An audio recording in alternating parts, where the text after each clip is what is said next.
So good evening students, welcome.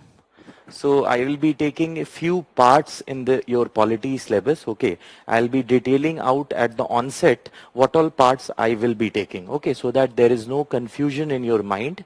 As the convention and tradition goes, there are few parts in polity, GS paper 2, from mains perspective as well as from prelims perspective I will be taking, okay. So I just want you to know those parts that I'll be taking. I'll be detailing out before you in a while, okay.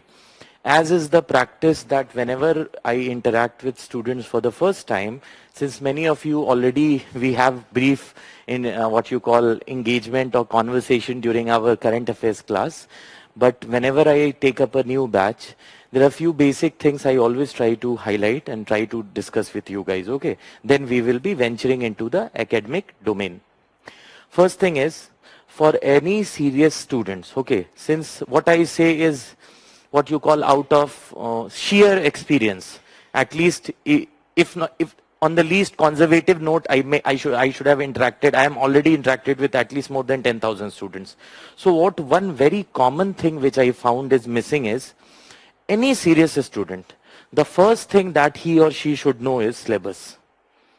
If I see a student who is preparing for 2-3 years or for 1 year or even for 2 months, if he has not gone through the syllabus, I won't take that student as a serious one. So the first prerequisite thing is, you please go and download the syllabus of UPSC. Wherever is your workstation, you must be stationed at a place, you must be studying at a particular place. You download the syllabus in PDF format, physical copy, and paste there, okay. Regarding syllabus, undoubtedly for prelims, if you will see, the syllabus is very brief. They have not detailed out very comprehensively. They have written Indian Constitution, Panchayati Raj, rights issue, etc. Although etc. also is a very dangerous term. Okay. So for prelims, it is just that what we teach in the class and what we discuss predominantly, we try to carve out a boundary so that it is easy for you. And most of the time, out of 17 questions, being honest, 15-16 questions, somewhere around 15 to 16 or 14 to 16 questions directly come from what we have discussed. Undoubtedly, there will be 1 or 2 questions which they ask from nowhere. Because in prelims, you know, this time the cutoff was 46 questions, 92 marks. So 100%, all the 100 questions nobody can get correct. So there would be few questions, 1 or 2 maybe, which they will be asking from nowhere. But as has been the tradition, that at least 14-15 questions out of 17 or at least 16 directly come from what we discuss in the class. Okay, if you sync that with current affairs. So first thing is syllabus. Although I know that you must have had your introduction class, everything is already told to you, you are mature, you are already attending classes of other subjects, everything is equally acceptable. But it is my way of taking things, so I just detail out few things. I'll be taking 5 minutes, okay, in this. Syllabus mein, prelims, to chalo, it's a very brief syllabus, but for mains, it is potential time bomb. Every topic that is mentioned in the main syllabus, GS paper 2, from every topic, if you come to me, I'll let you see that they have directly lifted questions from the topics. So main syllabus undoubtedly is to be taken not seriously, very, very seriously. So please go and download the syllabus and paste at the workstation where you study. You will have every topic. If there is a keyword given pressure group, they will be asking a question from pressure group, if not today, in next year. So they keep rotating and they keep asking question from every topic. Wherever you get a news item in a newspaper, immediately you must be able to correlate with कि अगर मैं ये पढ़ रहा हूँ या पढ़ रही हूँ, whatever I am studying, that must be from that topic of GS paper 2. So syllabus must be taken very, very seriously. ठीक है, this is something which is a prerequisite for every serious student. See, we have so many what you call selections from our foundation batch, and this is a habit now. It is something new. So we see so many in physical days when we had physical classes, so many students we interacted with the class. Later on they make it to the services, we see them in newspapers and all. So we have that idea that what you need to do, what is to be done, first thing. Second is previous year's question paper. previous year's question paper, without a shadow of doubt, is the second and the most important thing. Every single student in the class should have a hard copy, physical copy of previous year's prelims question paper also, as well as mains question paper.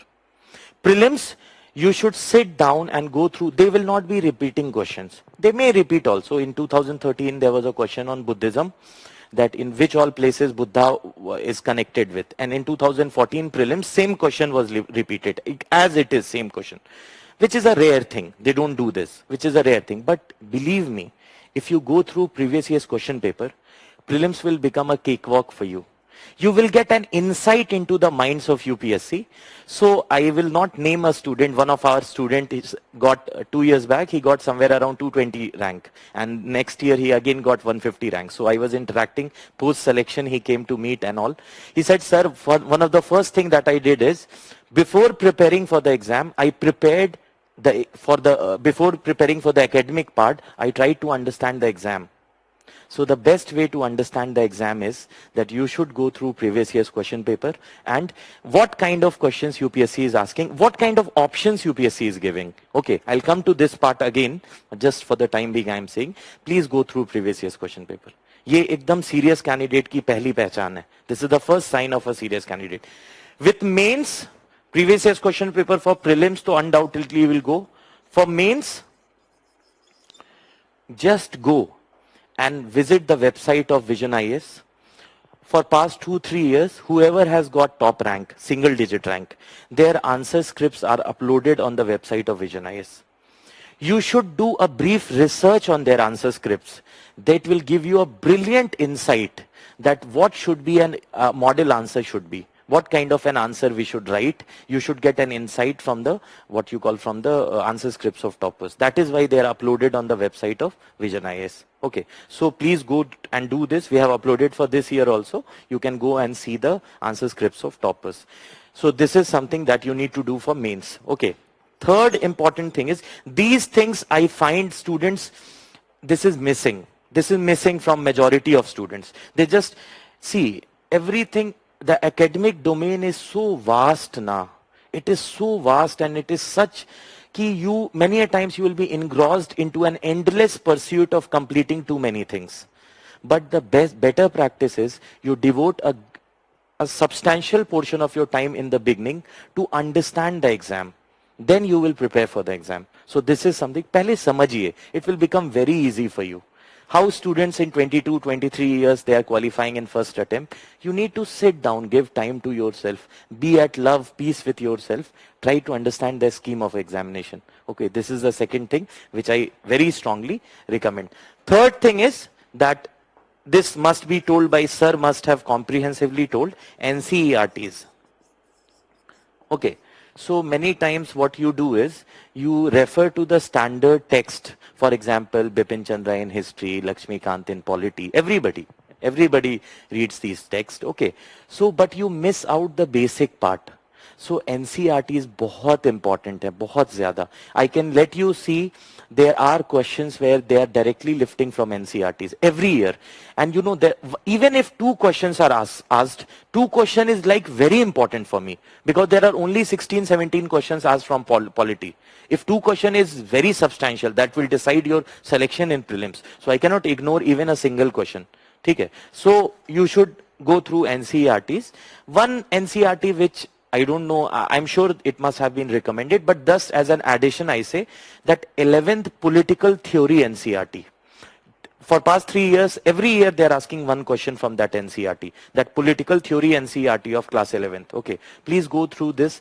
Specifically, I would say Indian Constitution at work and all the NCERTs that have been recommended. In addition, this also must be recommended, just emphasizing that political theory NCERTs. Okay, and finally, in prelims, many students whom I have seen that they write exceptional, beautiful language and they have an opulence over the language, everything. Only if you get an opportunity to write mains. So I very strongly recommend, prelims ke liye easiest way is just make it a habit that I'll be doing 5 to 8 questions which are given every day, or when days when you don't have a class, it is a week off or anything. Every day at least you should practice 10 what you call objective type questions. Other, and mains also you'll be writing questions which is given after the class, even objective questions. By the end of the year, it will be translating into 3,000, 4,000 questions. So no force on earth can stop you from qualifying prelims if you have been regular in practicing objective questions. So this is something which is the key, because in prelims, you know, it is a very dicey game. You read everything available on earth, but you don't practice questions, it may become tough for you.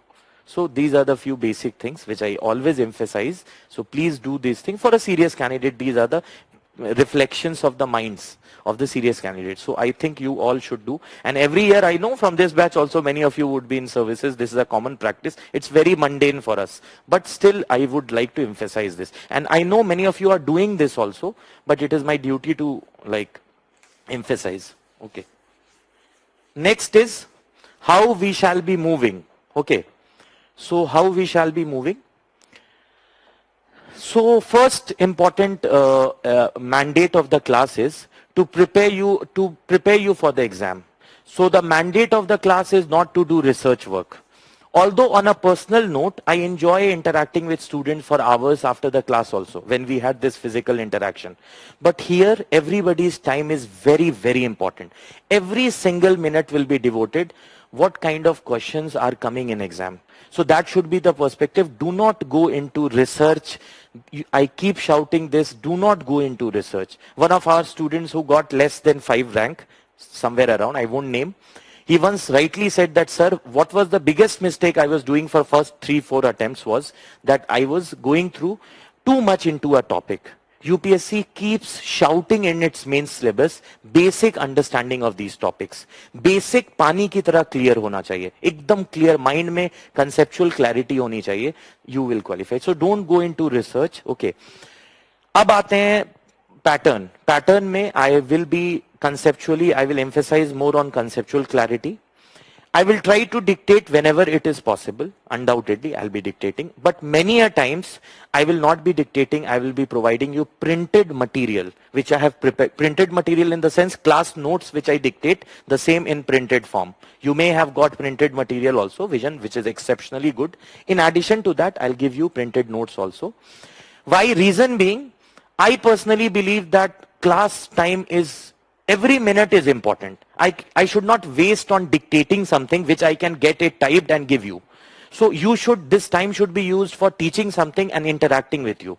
So I'll give, and many a times, for example, elections. So elections is such a, I will be taking that topic. It is such a dynamic and very interesting topic. I enjoy teaching. But there are too many small issues. Okay, small issues. If we start doing only elections, it may take 10 days, so the syllabus will be completed in 3 years. But we cannot avoid those topics also. Many topics which happened before you started preparing for civil services that were in current affairs last year. But it is my duty now to prepare you for those topics also. They may be asked this year or next year. So I will not dictate them. I'll give you a detailed handout of all the current affairs topics that were in news even before you started preparation. That may be asked this year or next year, but I will not dictate them because I don't have time. So the time that we save on dictation, that time I will be devoting in discussing something new, which you must know, which is important from exam perspective. So it would be a mix. If I feel, I'll be dictating. If I feel that I should give notes, I'll be giving notes, printed notes, that is handwritten notes, which are printed. And factual thing in bodies like constitutional bodies, statutory bodies, nowhere, anywhere, in anywhere on earth, they don't dictate. Because it is a very factual thing. He should be of 35 years of age. He should be a citizen of India. Nothing to understand. These are factual things. So I'll be giving you printed notes. Okay. So this is the entire structure of the thing that I'll be doing. So I request you to please download the syllabus, paste it, and previous year's question paper. Okay. This is it. Now, what all topics I would be taking, okay? So that is something for me as a duty to let you know that I'll be taking part 1 of the Constitution. That is Union and its territory. Okay, I'll be taking part 1. Then I'll be taking citizenship part of the syllabus. Okay, if it has been done, so I'll not take. I'll let interact with the ma'am, coordinator ma'am. Then I'll be take emergency. And then I'll be taking judiciary. So union and its territory, citizenship, emergency, judiciary. Then I'll be taking a very comprehensive and voluminous topic, that is election. So along with judiciary, we will also do, after judiciary, it is election. Then constitutional, regulatory and statutory bodies. In this, basically it is more fact. Ratification, memorization, less to understand. But in election and judiciary, you have multiple nuances. Okay, so that I'll be taking. Then I'll take schedules of Indian Constitution and at times also discuss, compare Indian Constitution with other constitutions. And finally, we will take Union Territory and special topic of Jammu and Kashmir for the thing that is Jammu and Kashmir Reorganization Act and the schedule and everything. So I'm again detailing out before you. It is what you call Union and its territory, citizenship, then you have emergency, then you have judiciary, then you have election, then you have constitutional bodies, regulatory bodies and statutory bodies. Predominantly I'll be doing this thing. Then schedules of Indian Constitution with special emphasis on 5th and 6th schedule. And union territories and a special topic of Jammu and Kashmir separately. Okay. And meanwhile, wherever it is possible, I'll compare Indian constitutional scheme with that of other countries. Okay. So this is something which I want to emphasize. All those who follow religiously, okay. So this is it. One last thing I would say, that I will take as many questions as you want to ask. Even after the class, I take 15 minutes of question answer session. From anything which you want to ask, you can ask me. But during the conversation, you refer your queries to ma'am, she'll be forwarding me. Do not post it at the portal. Otherwise, what happens? Majority of the students who are preparing, just because of one or two, everybody gets disturbed. So both ways. One, I'll take everyone along if it is a very simple topic. Then also I'll make it very easy and explain, because even if you know it, no problem. I have to take everyone along. So I will discuss every topic. And on the other hand, if you have any question, once I complete a topic, I will just stop and ask you that you have liberty to ask questions. You may ask your questions, refer the query to ma'am, and she will be forwarding me. Okay, because everybody should not get disturbed. No? We have to take the, what you call, the aspirations and the time of other students is also very, very important. Okay. Okay, now we should start. Now we should start.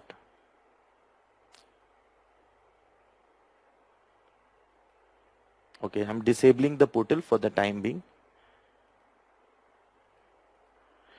So it is, what is Article 1, Article 2 and Article 3. Okay.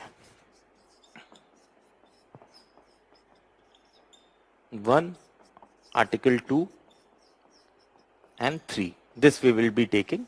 And Article 4. Okay. First, you should know what is a constitution. Okay. So, constitution, what is the structure of the constitution? Basic thing which many of you know also, but I just try to emphasize. Okay, now let's start. For example, this is our constitution. So, what do you mean by the term? Many of you know also, but some of you who don't know, so I should take everyone along. What is the difference between articles and parts, schedules?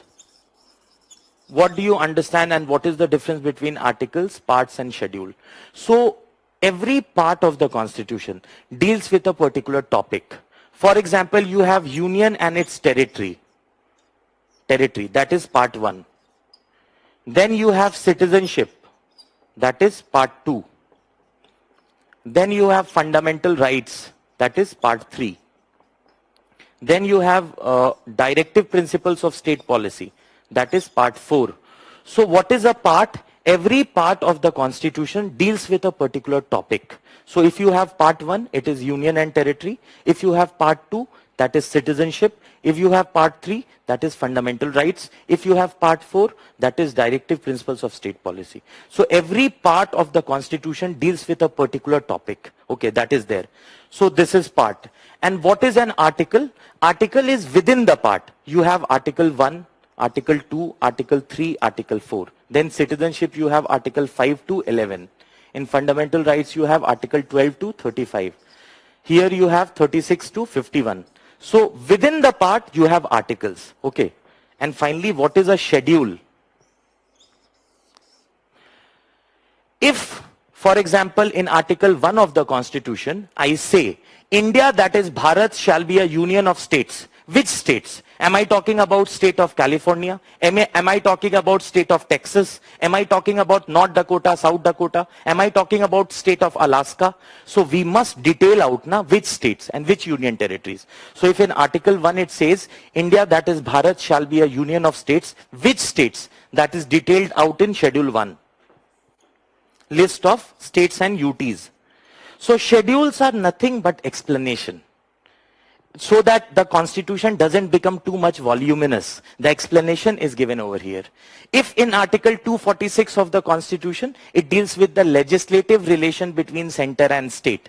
So what should be the union list, what should be the state list, and what should be the concurrent list is detailed out in 7th schedule.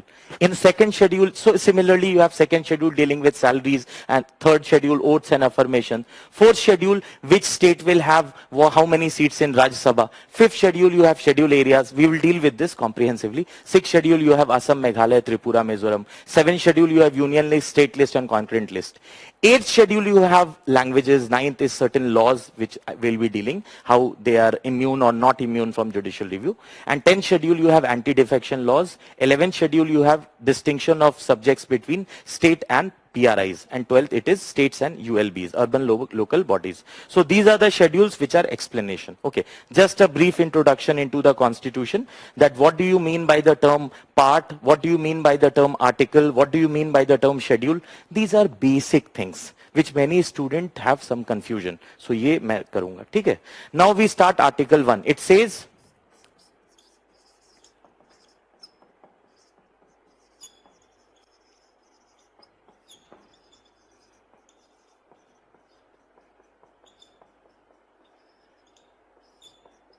okay. So it says, India, that is Bharat, shall be a union of states. This is Article 1 of the Constitution of India. So what is the question that can be expected, and what is the meaning of this statement? The meaning of this statement is that there are two names of this country. One name is India and other name is Bharat. India in Hindi does not mean Bharat. If you read the debates of Constituent Assembly, there were two groups of people. Some wanted India to be called as India, while the other set of people wanted it to be Bharat. So as a matter of compromise between different aspirations in Constituent Assembly, the name of the country was taken as two, India as well as Bharat. So India as well as Bharat shall be a union of states. Okay. So what is the term that is missing from this? So like United States of America or other federal constitutions of the world, we have used the term union and we have not used the terms federal. Okay, we'll come to that, don't worry. Okay. So the Article 1 of the Constitution, Part 1 says, Article 1, Clause 1 says, India, that is Bharat, shall be a union of states. Okay. So how many names of this country? Two. Then union of states. What is missing from this is union territories. So this question has been asked in exam, that the term union of states has a narrow interpretation than the term territory of India. This question has been asked in many exams. Because in Article 1 only, later on we will see the territory of India shall comprise of. So just to say, the term territory of India is a broader term than the term union of states. Why? Because the term union of states only includes the states, while the term territory of India includes the states, union territories, and other territories that may be acquired time to time. So this question was asked, that the term territory of India has a broader connotation than the term union of states. Territory of India is a broader term. Now came the topic that why... Okay, citizenship has been completed, no problem. Okay. Now we'll play with this term union. Okay. So there was a debate in the Constituent Assembly that why should we not use the term federal? Why are we using the term union in the Article 1 of the Constitution? We should use India, that is Bharat, shall be a federation of states. So Dr. B.R. Ambedkar stood on the dais of Constituent Assembly to explain why we are not using the term federal, but we are using the term union. So he understood and he explained to the entire members of Constituent Assembly. He said that the term federal comes from the term fetus, which means agreement.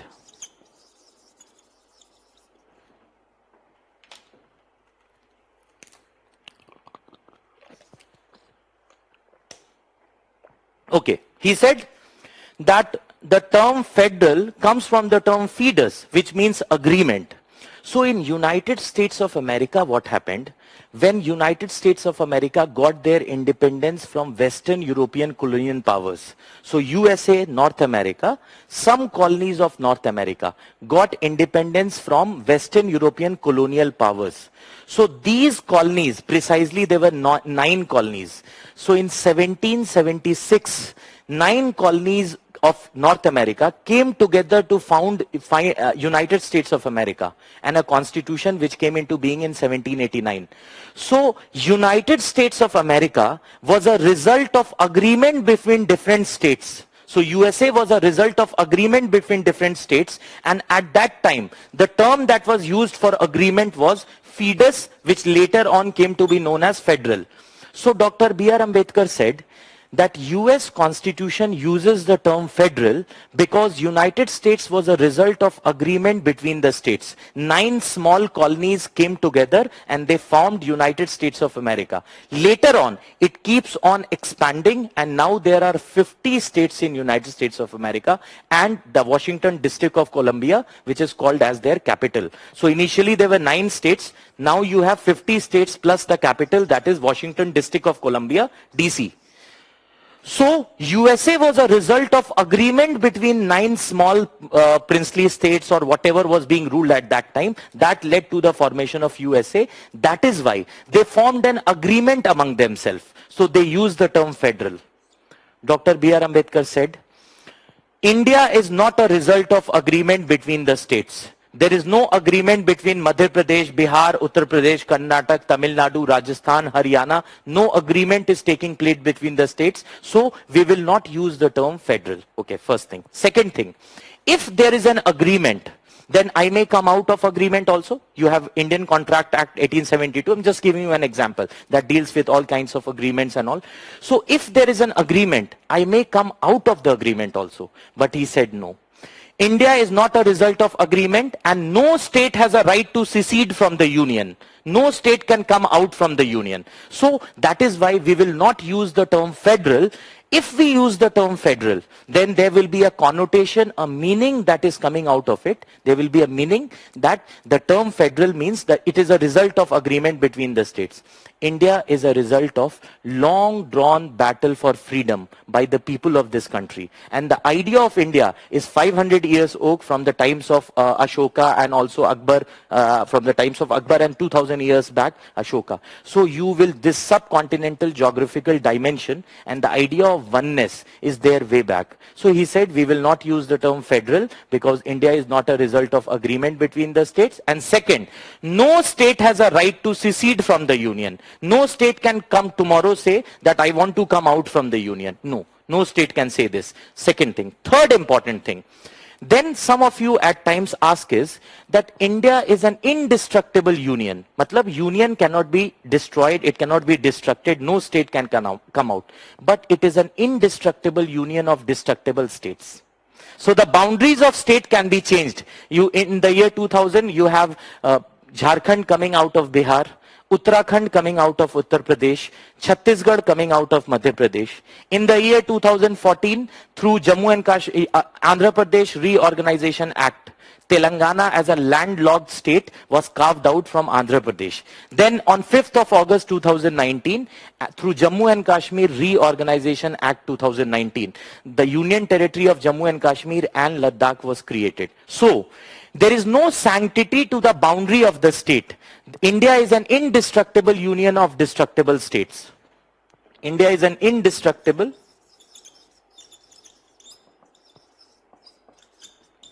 union of destructible states.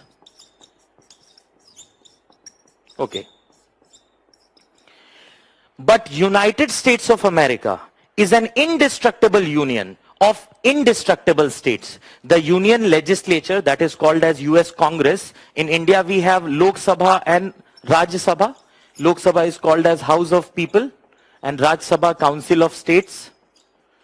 In USA, you have US Congress collectively, and you have House of Representatives, which is the Lok Sabha of US, and US Senate, which is the Rajya Sabha of USA. So, no state in India, the parliament can alter the boundary of a state. We will come to see how the parliament can alter the boundary of a state. But the sanctity of the territorial boundary of a state is not what you call secured. The union parliament can alter the boundary of a state. So India is an indestructible union of destructible states. But United States of America is an indestructible union of indestructible states. The US Congress cannot alter the boundary of any particular state. Whatever is the boundary of Texas, whatever is the boundary of North Dakota, South Dakota, or whatever is the boundary of Alaska, that will remain same. The US Congress has no right to alter the boundary of the state. So USA is an indestructible union of indestructible states. Now some student ask a question in class that, sir, if USA was a result of agreement among the states, why the states do not have right to secede from the union? You must ask na, that one of the reason why Dr. B.R. Ambedkar gave in Constituent Assembly was that I am not using the term federal because it will give a wrong impression that India is a result of agreement between the states. So I am not using the term federal. But in USA also the states cannot come out. Texas or any state cannot come out from the union. This is a result of the Supreme Court judgments of USA. Over the period of time, as a matter of compromise between different states and various judgments of US Supreme Court as the final interpreter of the Constitution, it is a settled proposition in law that no state in USA can come out of the union, and the Congress of, that is the Parliament of USA, cannot alter the boundary of the state. So what is the final connotation coming? Final connotation is one. India, that is Bharat, shall be a union of states. So what is the name of the country? India and Bharat. Union of states means will be the union of states, but here we are not talking about union territory. Next thing is, why we use the term union instead of using the term federal? There are two reasons. India is not a result of agreement and the states do not have a right to secede from the union. We compared it with United States of America. Next part. It says, in Article 1, the territory of India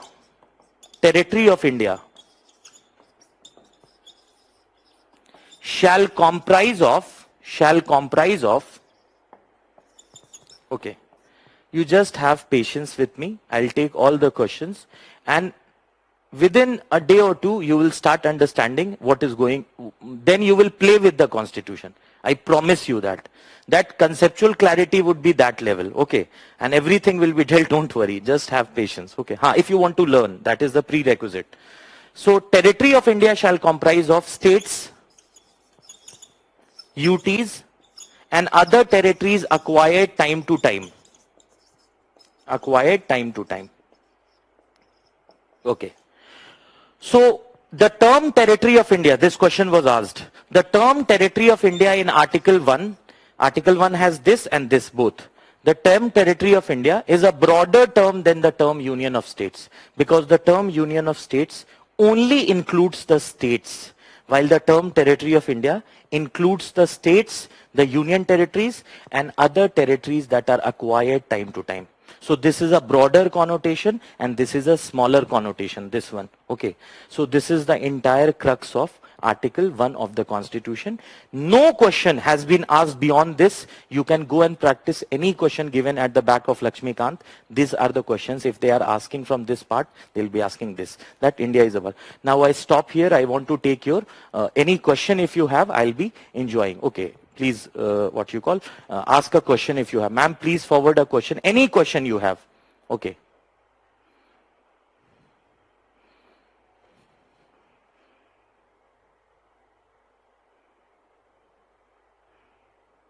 Within a day or two, then you will understand how qualitative your experience will be enriched. Okay. I am very professional. I'm not here to make you happy, believe me. This is my habit. I am here to make you happy on the day of exam. On that day, I can write down with my blood that you will be the happiest person, whatever I have taught. Every year I get that feedback. You will be playing while every other student will be confused. You will be playing with those topics. That I will ensure. But now I'll not please you. I can even stretch the class. Anything that requires qualitative upliftment will be done. So nothing will be hard work I expect from you, and I do the same. Okay. So if you have a question, please let me know. Okay. So since nobody is asking a question, we can venture into Article 2. Then I'll dictate you together. Okay. Article 2. Okay. So, no. Can USA states can form a separate nation? Shushma, please remember this. USA is an indestructible union of indestructible states.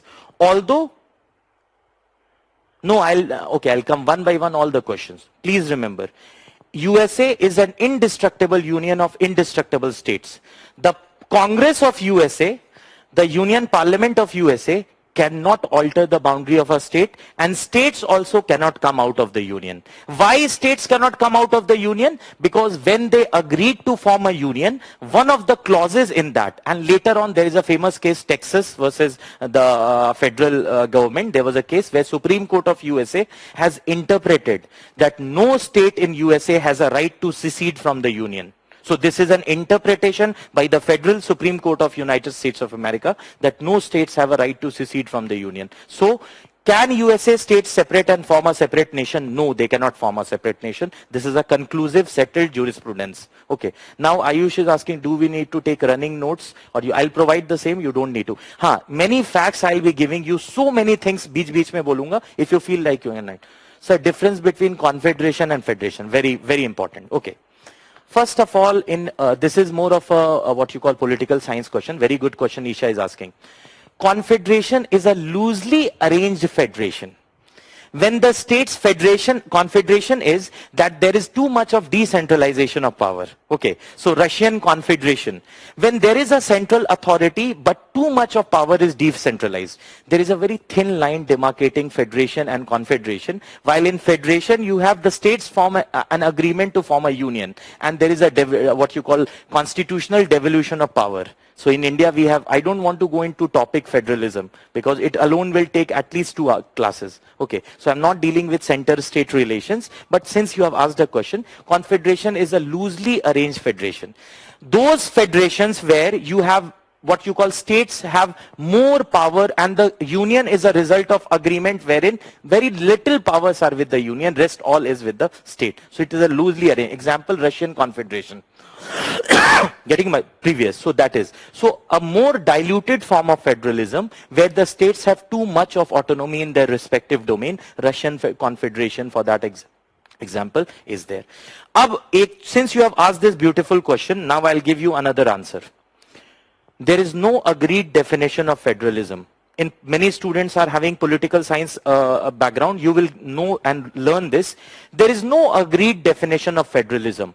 Federalism is not separation of powers. In separation of powers, there is one person, Montesquieu, who gave a book that is, he wrote a seminal work that is called as Spirit of Laws. So in separation of powers, one person has propounded that theory. That is Montesquieu. He has written a work that is called as Spirit of Laws. In that he has detailed what is separation of powers. Federalism is something which is not given by a particular scholar.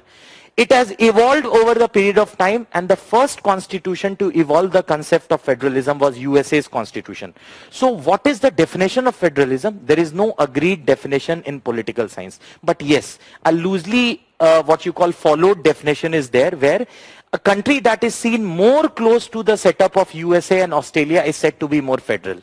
Federalism is like honesty. You can find, it exists, but you cannot touch it tangibly. If I quote from S.R. Bommai judgment of Supreme Court, S.R. Bommai judgment of Supreme Court. In that, there was one major legal question, whether India is a federal state or not. Supreme Court ruled that The term federal is nowhere used in the constitution, but any naive reading of the constitution also can summarize that Indian constitution is federal in structure. One of the paragraph of S.R. Bomai versus Union of India, Supreme Court says, India undoubtedly, the spirit of the constitution is federal, and federalism is the basic structure of the constitution. Even if the term has not been used in the constitution, if you read the constitution, you will understand that federal features are found in the constitution. Example, you have, it is a written constitution. There is a constitutional devolution of powers between center and states. You have an independent judiciary. All these signify that both the units of the constitution, center and state, derive their existence from the constitution. The states do not derive their existence from the union parliament or any other political unit. The powers of the state are detailed out in the constitution itself. So the Supreme Court said, even if the term federal is not used in the constitution, the spirit of federalism pervades through the constitution, and it is the basic structure of the constitution. Okay, this is something which is a settled preposition in jurisprudence. Okay, this is it. So confederation, a loosed federation, and both the questions I have taken. Now you come to Article 2. Okay. So Article 2 is not that easy and not that tough, and it is rarely in news. It simply says Parliament may by law admit new states on terms and condition it may deem fit. What do you mean by Article 2? Parliament may by law admit new states on terms and condition it may deem fit. So admit new states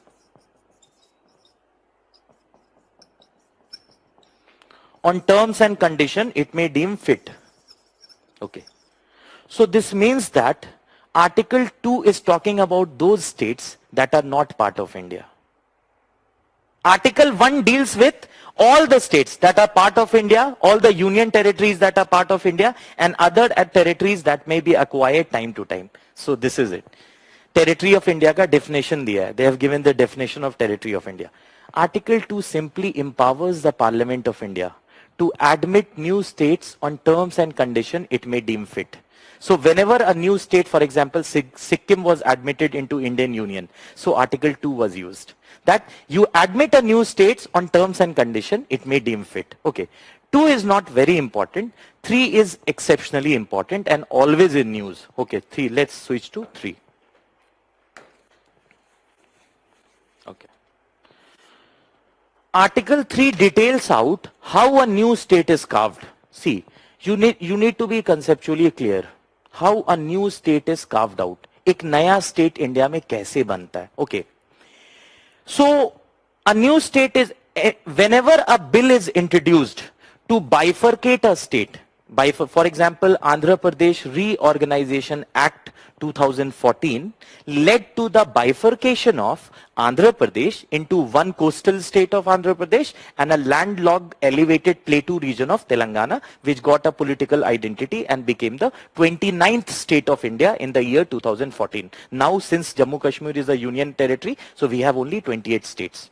So, Article 3 of the Constitution of India empowers the Parliament to carve out a new state, join the territories of two states and create a new state, alter the boundary of a state, some part of the land can be given to other state, or alter the name of the state.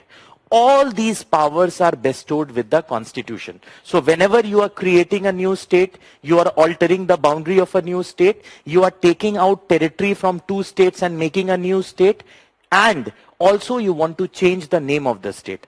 All these powers are bestowed upon Parliament of India. So who will do this thing? Parliament will do. But there are certain constitutional conditions. First constitutional condition is that whenever you have to create a new state, whenever the Parliament creates a new state, any bill that seeks to carve out a new state must be introduced in the Parliament only after the permission of the President. This is a constitutional obligation. Can a private member introduce a bill to bifurcate a state? Yes, a private member can introduce a bill. But private member's bill will never be given permission by the President. So who introduces a bill to bifurcate the state? Normally it is the minister, and Minister for Home Affairs, he only introduces a bill to bifurcate a state. So what is the constitutional precondition that a state can be created?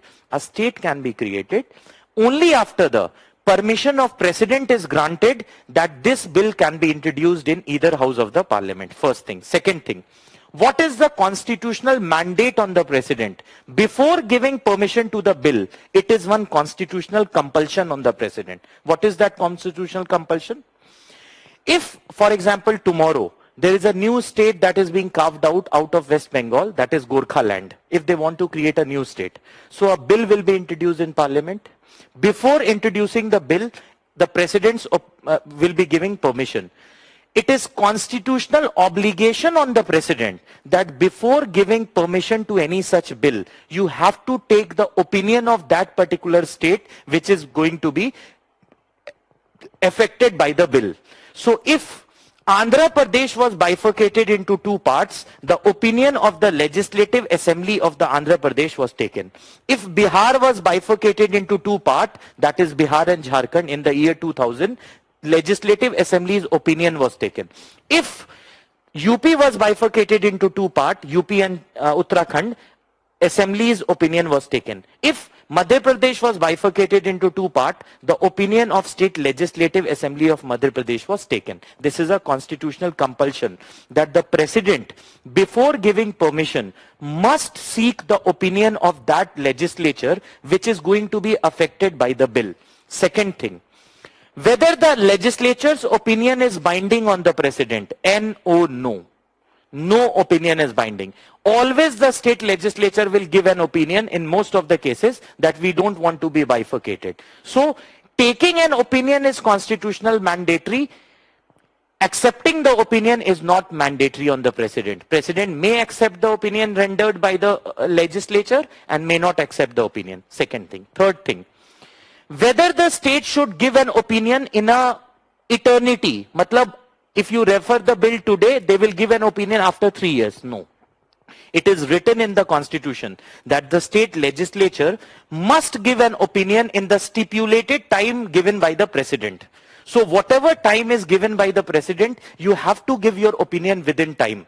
If you don't give your opinion within time, it will be taken that you are okay, you are comfortable with the bifurcation, you don't have any problem, you have said yes. So three things come. One, any bill that seeks to alter the boundary of the state must be referred to the state that is being affected. Second, the opinion must be given must be taken, and the opinion given is not binding on the president. And finally, the opinion must be given within the stipulated time. If the president says that the state legislature must give an opinion within 10 days, they have to give. If they don't give, it will be taken that they have said okay to the bill. Okay, these three things. Next comes the important thing. We will deal with Jammu and Kashmir separately, don't worry. But here also thoda sa kar lete hain. Which state was to be bifurcated into two union territory? Jammu Kashmir. It was to be bifurcated into two union territory. Although there is some constitutional philosophers say that Article 3 does not empower the parliament to bifurcate a state into two union territory. But that's a different thing, Supreme Court will deal. So which state was to be bifurcated into two union territory? It was Jammu and Kashmir. But on 20th of December 2018, Jammu Kashmir was put under president rule using Article 356 of the Constitution. So in 2018 only Jammu Kashmir was under president rule. 19th of June 2018, Jammu Kashmir was under governor's rule using Article 92 of the Jammu and Kashmir Constitution. It was the only state in India which had its own constitution. It was the only state in India which was first put under governor's rule using Article 92 of Jammu Kashmir Constitution and later on Article 356 of Indian Constitution. Since in Article 92 of Jammu Kashmir Constitution, the maximum duration of governor's rule is 6 months. So on 19th June 2018, first Jammu Kashmir was put under governor's rule using Article 92 of Jammu and Kashmir Constitution. Maximum tenure is 6 months. Once the 6 months was about to end on 20th December, state president rule was imposed using Article 356 of Indian Constitution. Okay, we will do this separately. That's a different issue. But now the question came before the parliament. that we want to bifurcate the state of Jammu and Kashmir into two union territories. One is Jammu Kashmir, other is Ladakh. But the state legislative assembly of Jammu and Kashmir is not in life. It is in suspended animation due to precedent rule. There is no legislative assembly of the state. So whom we will take permission? Opinion, not permission, opinion. Because it is a constitutional mandate, the president must seek the opinion of that legislature which is going to be affected by the bill. And the question is, here we have a situation where Jammu and Kashmir is under precedent rule and the state legislature is not there. It is under suspended animation. So what happened? Whenever the state legislature is under suspended animation, the parliament under Article 356 legislates on the behalf of the state legislature. So if the state is under precedent rule, parliament can legislate on the behalf of state legislature, or even the president can be empowered. So president makes those acts called as presidential act. We will see them, president's acts, we will see them in Article 356. So what happened? The Parliament of India gave an opinion on the behalf of the Jammu and Kashmir state legislature. So how Jammu Kashmir was carved out into two union territories? Since there was no legislative assembly of Jammu and Kashmir, the Parliament of India gave an opinion on the behalf of the legislative assembly of Jammu and Kashmir. That is why Jammu Kashmir was carved out into two union territories. Now the final thing. A case went to Supreme Court that Article 3 says, whenever a bill affecting the boundary of a state is introduced in the Parliament, you have to take the opinion of state legislature. But what about those states that have state legislative council also and state legislative assembly also? States like UP, Bihar, Maharashtra, Karnataka, Andhra Pradesh and Telangana. These are the 6 states that have legislative assembly also and legislative council also. So what Article 3 way, is it necessary to take the opinion of legislative council also, or even the legislative assembly's opinion will be okay? So this question went to Supreme Court in one case called as Kihoto-Holahan case. Supreme Court opined what they ruled. They in fact ruled. What they ruled? One, whenever you have to take the opinion of the state legislature, it means the opinion of state legislative assembly shall prevail. The legislative council may give their opinion, but even if they don't give an opinion, no matter, only the will of state legislative assembly will prevail, and the state legislative assembly shall give an opinion, not the state legislative council, ruled by Supreme Court in Kihoto-Holahan case. And finally, what is the majority that is required in state legislature? It will be simple majority. Now come to the last part of Article 3. When the bill is, so the president gives permission, okay, I have taken the opinion of Andhra Pradesh Legislative Assembly, now you go ahead and introduce the bill. So what is the majority that is required to create a new state? Simple majority. Simple majority, Article 4 of the Constitution says, Article 4 of the Constitution says, just simple things. What it says? Anything done under Article 2 or Article 3, anything done under Article 2 or Article 3 will be deemed to be not a constitutional amendment under Article 368. Matlab, anything done under Article 2 or Article 3 will be done by simple majority. Simple majority.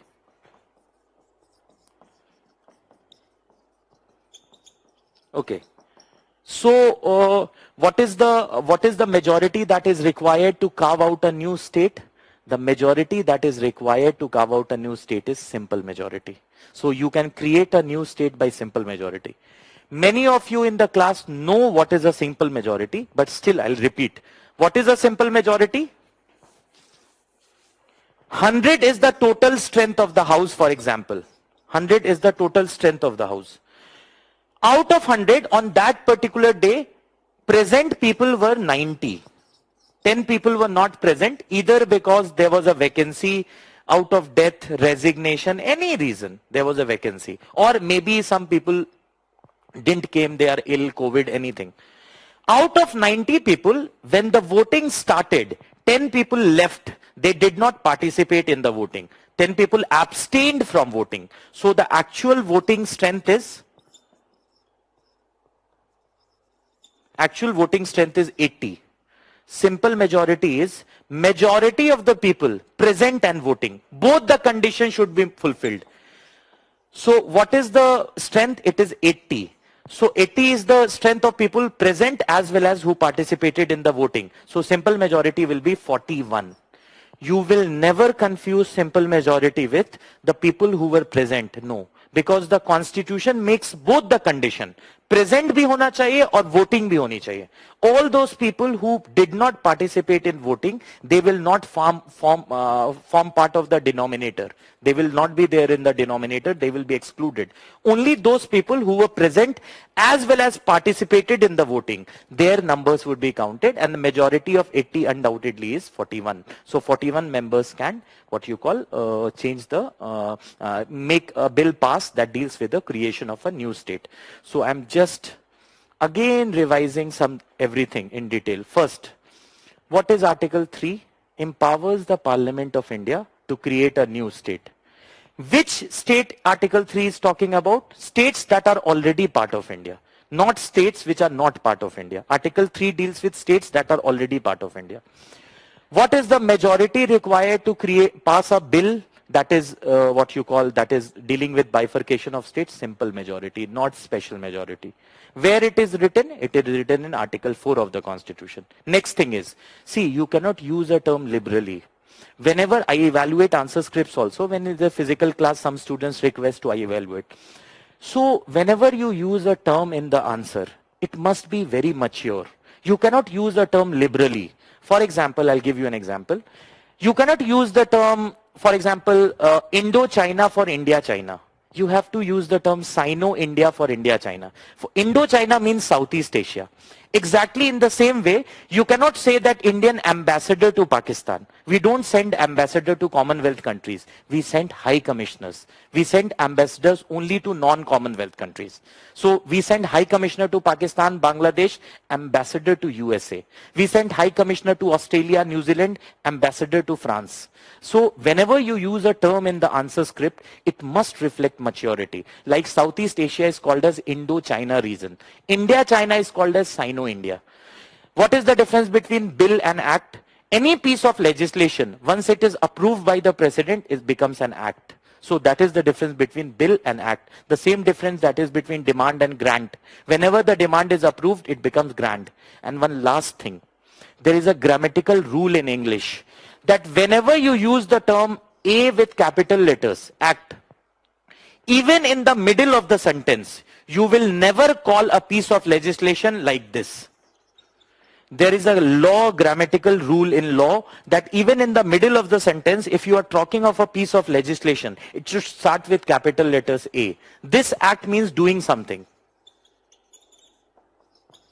So what I'm trying to convey, it is not something which is rocket science. It is very basic, but you must know the maturity of every term that you use in your answer scripts. We will learn many new things during the process of our class. Okay, so now I'm just revising. Article 3, simple majority. What is constitutional mandate on the president? Any such bill which is to be introduced to bifurcate the state or affect the name of a state, any such thing, you have to refer to the state legislature. Take the opinion. Opinion rendered by the state legislature is not binding. You may agree or may not agree. And finally, then you approve the bill to be presented, and the bill should be passed by simple majority, not special majority. This is something. So this is the way a new state is carved out. We will write a small dictation. We will take your questions. After that, we will see a very important small topic. Whether using powers under Article 3 of the Constitution, can the Parliament of India give land to a foreign country? This is a separate topic, that is Berubari Union case. We will see that separately. Meanwhile, I stop here. If you have a question, please ask.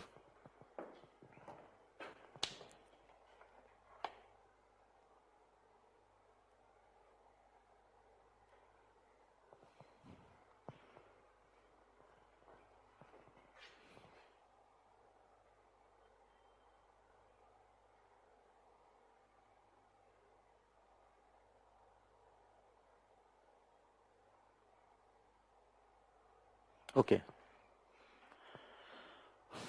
Very good question, Gridhar. Very good. Okay, ठीक है. I'll ask, come to you. Great, sir. Okay.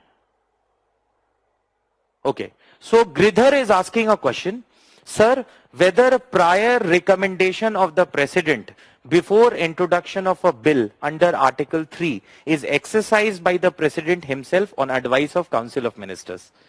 Gridhar, although the President under Article 74 of the Constitution, the President shall act on the aid and advice of Council of Ministers. The term shall is used. But here, in the introduction of a bill giving permission, 100% of the time President agrees with the bill that is given by the minister, but he exercises his individual opinion. But he never disagrees. I'll give you an example. For example, okay, so for example, I'll come to that topic, Shubham, second question which you are asking, I'll come, don't worry. For example, the President can veto a bill. The President can exercise his veto over any bill, but he never exercises, na? Because in a parliamentary democracy, President knows that he has to abide by the opinion that is given by the legislature. If they have passed a bill, he agrees. Rarely in the 71st, 72nd year of Indian republicanism, there have not been more than 7 instances where the President has applied veto. So President never applies. He can, but he knows that the sanctity of democracy calls that Parliament has the legitimacy. Exactly in the same way, while approving a bill, he exercises his individual opinion, not the opinion of Council of Ministers, but he always gives an opinion that is go ahead with the bill, because he knows that if the ministers are introducing a bill, a minister is introducing, the mandate is with the Council of Ministers. They have a majority. So technically he exercises his own opinion, but he says yes. That is the answer to your question. Okay, next. If India gives their land or transfer land to another country, example India, Bangladesh, 100 Constitutional Amendment Act, okay, so then it also do from Article 3 or by Article 2. I will come to this question. I told you na, that this is a separate topic that we will be doing after this. So this is a separate topic that has a Supreme Court case, that is Re-Berubari Union case. Okay, please you meanwhile write. You write India and its territory. We'll write, then we'll deal with your question, Shubham. This is the next. Okay. I try to ensure that there is no question. I comprehensively touch and deal every single question that can be asked. Now you go and attempt any question that has been asked from this part, you will be able to answer. Okay, still if you have a doubt, I welcome that. Please write Union and its territory.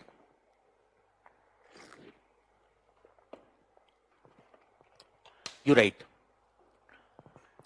Article 1 of the Constitution mandates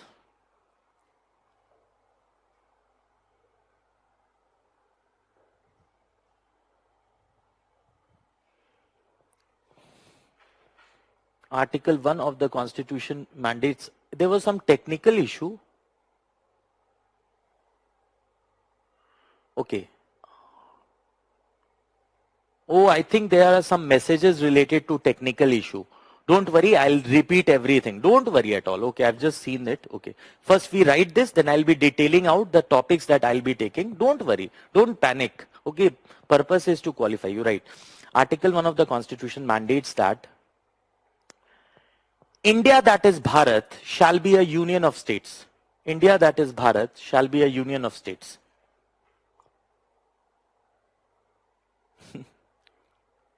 Okay, don't worry, I'll repeat everything, don't worry.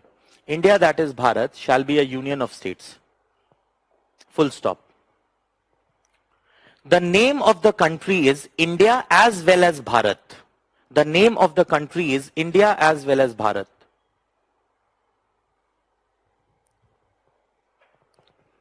The name of the country is India as well as Bharat. Next you write. The term territory of India in Article 1, the term territory of India in Article 1, the term territory of India in Article 1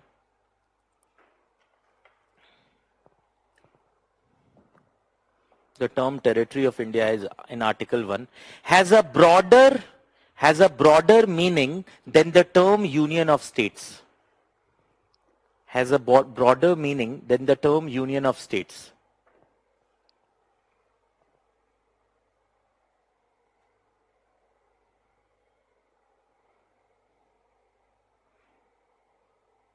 has a broader meaning than the term Union of States, as it includes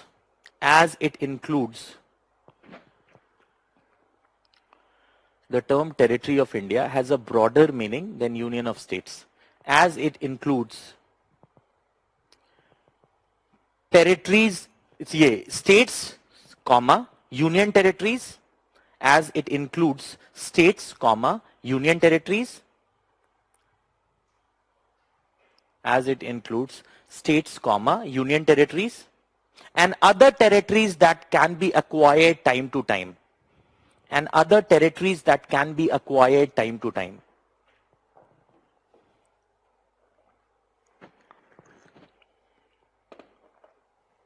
And other territories that can be acquired time to time. Full stop. Then you write. So the term territory of India has a broader meaning than the term Union of States, because it includes states, union territories, and other territories that may be acquired time to time. Full stop. Then you write. We avoided the term federal in Article 1. We avoided the term federal in Article 1. We avoided the term federal in Article 1 as we avoided the term federal in Article 1 as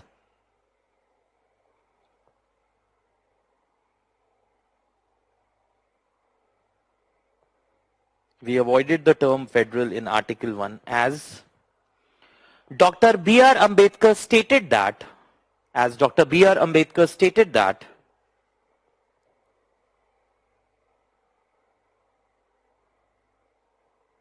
as Dr. B.R. Ambedkar stated that,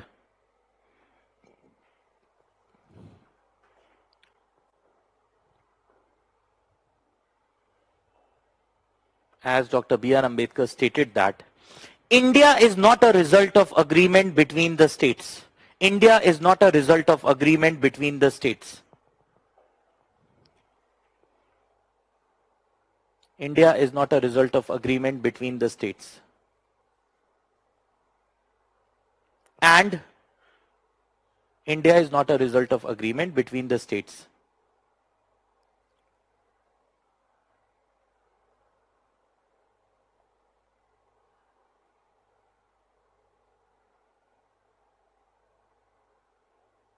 And no state has a right to secede from the union. Secede की spelling देख लीजिए. No state has a right to secede from the union.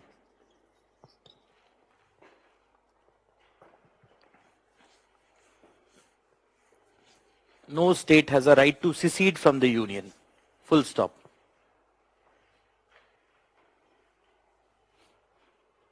SECED. Then you write.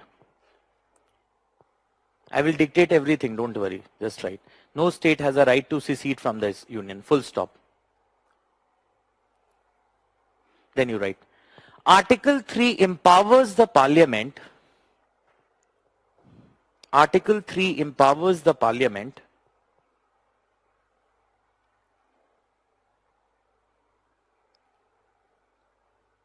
Article 3 empowers the parliament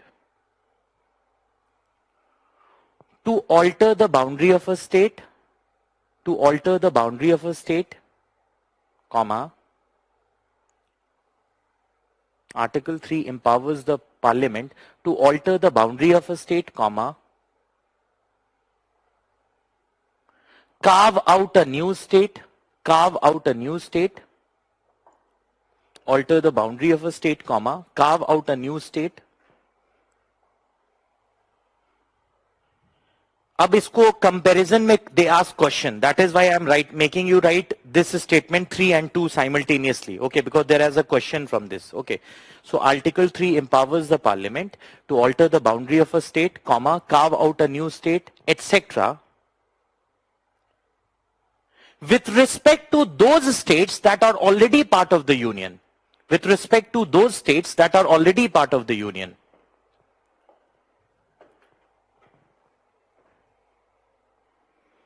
With respect to those states that are already part of the Union.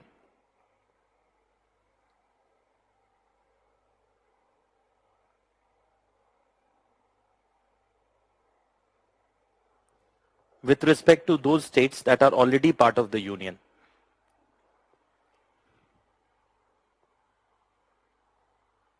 Okay. While Article 2 empowers the parliament with respect to those states that are already part of the union. While Article 2 empowers the parliament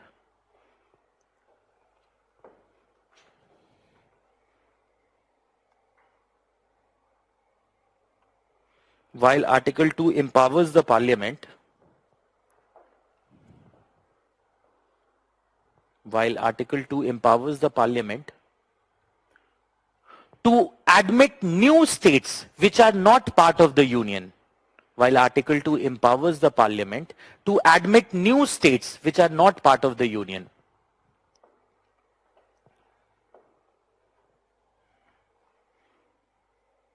Admit new states which are not part of the union.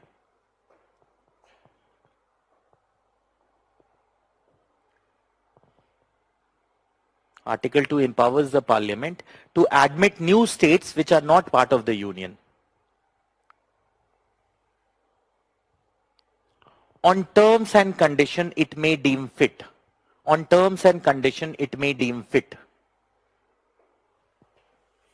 On terms and condition it may deem fit.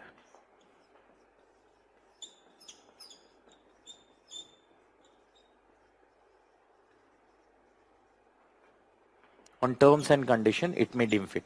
Chaliye. Now if I am drawing a graph, okay, so if you can write down in your mains also, so how the entire process takes place to create a new state. Okay, just write A. Before the introduction of bill,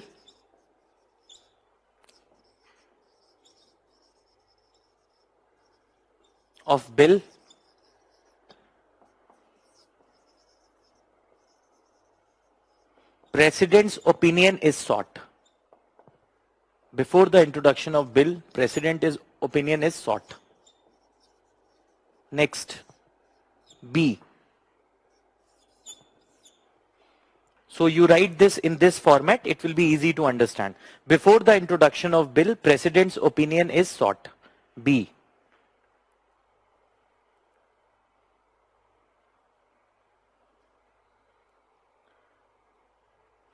Mandatory for the President to take the opinion of legislature affected by the bill.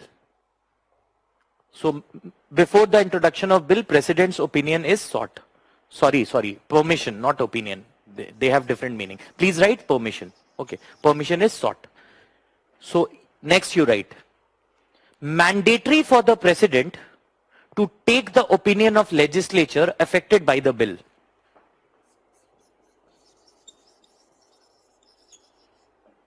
Mandatory for the President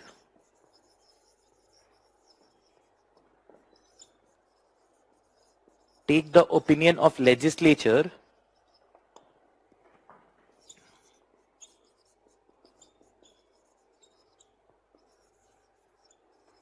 affected by the bill.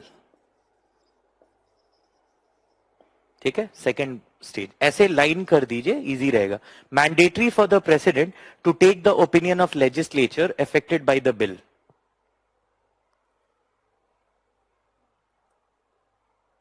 Mandatory for the president to take the opinion of legislature affected by the bill. Okay, affected by the bill. Then you write C. Opinion must be rendered within stipulated time and is not binding on the president. Opinion must be rendered within stipulated time and is not binding on the president. Opinion must be rendered within stipulated time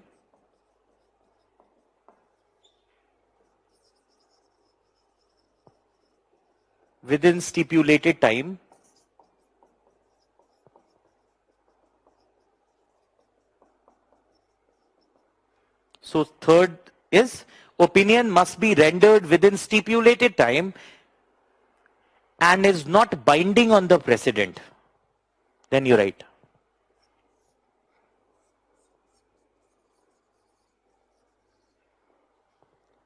opinion must be rendered within stipulated time and is not binding on the president. Finally, you write D. After the president's approval or assent, anything you can say, bill is introduced and passed by simple majority in both the houses. After the president's approval, bill is introduced and passed by simple majority in both the houses.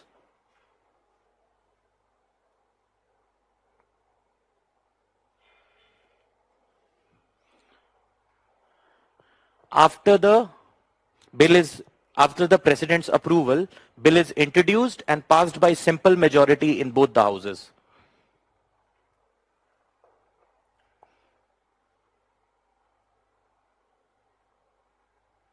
Simple majority in both the houses. Full stop. ठीक है? अब ये हो गया. ठीक है? तो ये एक नया स्टेट कैसे बनता है? Now, obviously, the bill will also amend Schedule 1 of the Constitution. In Schedule 1, you have list of states, 28 states and 8 union territories. There used to be 9 union territories, but on 26th of January 2020, the union territory of Dadar, Nagar and Haveli and Daman and Diu have been merged. Okay, so there are 8 union territories and 28 states. So undoubtedly the bill will also amend Schedule 1 of the Constitution where you have list of states and union territories. ठीक है, तो ये समझ गए. अब चूंकि I saw many of you, I didn't read the message. Many of you, why do you get so much agitated? If you have a concern, I respect that. Undoubtedly, we are here to solve your concern. The purpose is exam. Don't worry, nothing will miss. Even after the class, I'll be taking your questions. Okay. So if you miss out on topics, I'll dictate the topics. So please write separately anywhere where your workspace is there. Just write what are the topics I'll be taking. I'm detailing out for you. No problem. Just write down. If you have not written, there was a technical issue. No need to panic. Okay. Right. Union and territory. Then not citizenship, it has already been done. Okay. Union and territory, emergency.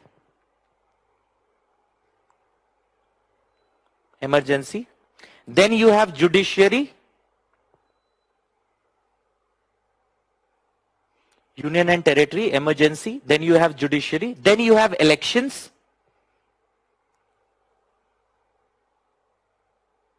Union, territory, emergency, judiciary. Then you have elections. Then you have constitutional bodies, statutory bodies, etc. Union and territory, emergency, judiciary, elections, constitutional bodies, statutory bodies, etc. Then you have schedules of Indian Constitution, schedules of Indian Constitution.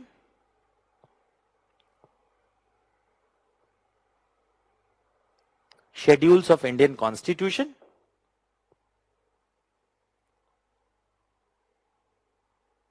Then you have Union Territories and the UT of Jammu and Kashmir. Separately, we'll have a class. You'll enjoy that entire history and everything. Okay, you write Union Territories and the UT of Jammu and Kashmir. Okay, ठीक है? So ये topics I'll be taking. Other than this, what NCRT I find some of you getting sad. NCRT I told Indian political theory, that political theory NCRT of class 11th. So although it is a bit neglected, but one question they are lifting from that in prelims every year. So that is why I am going through it and I see that one question they lift every year. So that you need to do. Okay. Now we have a question from Pawan. Pawan is asking a good question, that isn't Article 3 against federal structure? Most of the constitutional philosophers who have commented on Indian Constitution, I don't want to go into the topic of federalism because it will take 6 hours. It's a beautiful topic and multiple aspects and paradigm is involved. How federalism, how it has evolved in Australia, how it evolved in USA, why Indian Constitution is called as quasi-federal. Or some people call it sui generis, matlab one of its own. Some people call federal with unitary bias. Some people call it cooperative federalism. So different scholars have viewed Indian Constitution from different perspective. It is not that the Constitution says, hey, I am quasi-federal. Hey, I am sui generis. No.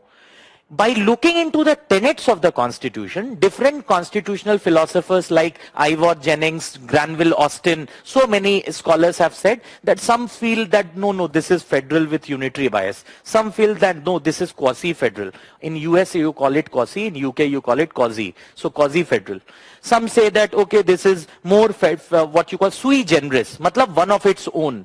So there is Constitution never settles the debate by saying that hey, I am federal. No, by looking into the tenets of the Constitution, Supreme Court in S.R. Bomai case has rightly stated that federalism, although the term is not used, but the principles of this federalism are deeply ingrained in Indian constitutional setup, and it is a basic structure of the Constitution. Even in that case, 97th Constitutional Amendment Act, the current affairs case, I was going through the judgment. I mostly go through the primary source.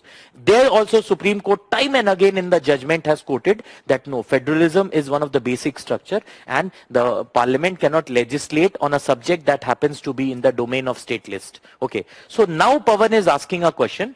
Sir, is Article 3 against federal structure?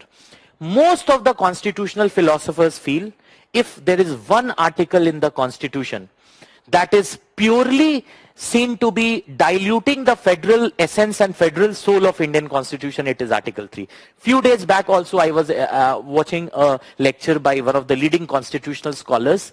So he said that yes, if there is one article in the Constitution other than Article 356, Precedent Rule, if there is one article in the Constitution that dilutes the federal mandate of Indian Constitution, it is Article 3. Kyun? Because the very existence of Indian states in India are not sanctified. Tomorrow, if the parliament wishes, within an overnight, they can divide the state of Uttar Pradesh into 4 parts. Even if the legislature with overwhelming majority recommends a different thing. So the very existence of state depends upon the parliamentary law. So they can create they can carve out a new, a new state can be carved out any time by introducing a bill. So this is something which is this is something which is not truly federal, because in a federal country like USA, the states have their sanctified boundary. Even a state like Alaska, which is not in, you have North America, you have Mexico, you have USA, then you have Canada. Above Canada, you have Alaska in the corner. Even the boundary of any state or a state that is outside Miami or a bigger state like California, which has 53 members in US Lok Sabha, that is House of People, or a smaller state like North Dakota, which has only 2 MPs in US Lok Sabha, that is House of People. No state, their boundary can be altered by US Congress. Though this is the essence of it. Yes, I will agree with you that Article 3 of the Constitution is something which is against the common conventional agreed principles of federalism, because the parliament can unilaterally, just by taking an opinion. Now that you have asked, let me go more deep. If you read the debates of Constituent Assembly, there were 3 other members. One member suggested that whenever you carve out a new state, there should be a referendum conducted in that state, which is to be bifurcated. Other members said that, no, the initiation to carve out a new state must come from the state legislature. One member said it should be done by special majority. All these 3 opinions that were given by different members of Constituent Assembly were carefully understood, and the founding mothers and fathers of the Constitution finally adopted that no, this will make it very rigid, and India is a land of extreme diversity. So the parliament should be given an upper hand into the creation of a new state. So the founding mothers and fathers of Constitution finally settled with Article 3 कि ये सबसे better way है. That is why we adopted this. Yes, it is against the tenets of federalism. Because Indian Constitution is not truly federal. You have single citizenship, you have all India service. What is an all India service? Purely a unitary feature. You will get an appointment letter. The President of India is pleased to appoint you. So you are being appointed by the union, but you will be working for the state. If you are on deputation, you will be coming to center at joint secretary level and above. So undoubtedly, without a shadow of doubt, there are unitary principles that are found. So India is a case of sui generis. Sui generis. Many of you must have heard this term. One of its own, unique. So this is it. And as I said, on the advice of Council of Ministers, Girdhar have also, he exercises an individual opinion, but never disagrees with the bill that is to be introduced by if a private member tries to introduce a bill to carve out a state, definitely president will never give an opinion, go ahead, and what you call permission will not be granted. Okay, so this is the mandate. Okay? So now few more things. A bit into, now that we have seen constitutional provisions, I will go into two other aspects. One is history, a bit of history. Okay, constitutional principles समझ गए, अब history समझिए. History and giving land to a foreign country. Okay, land to a foreign country.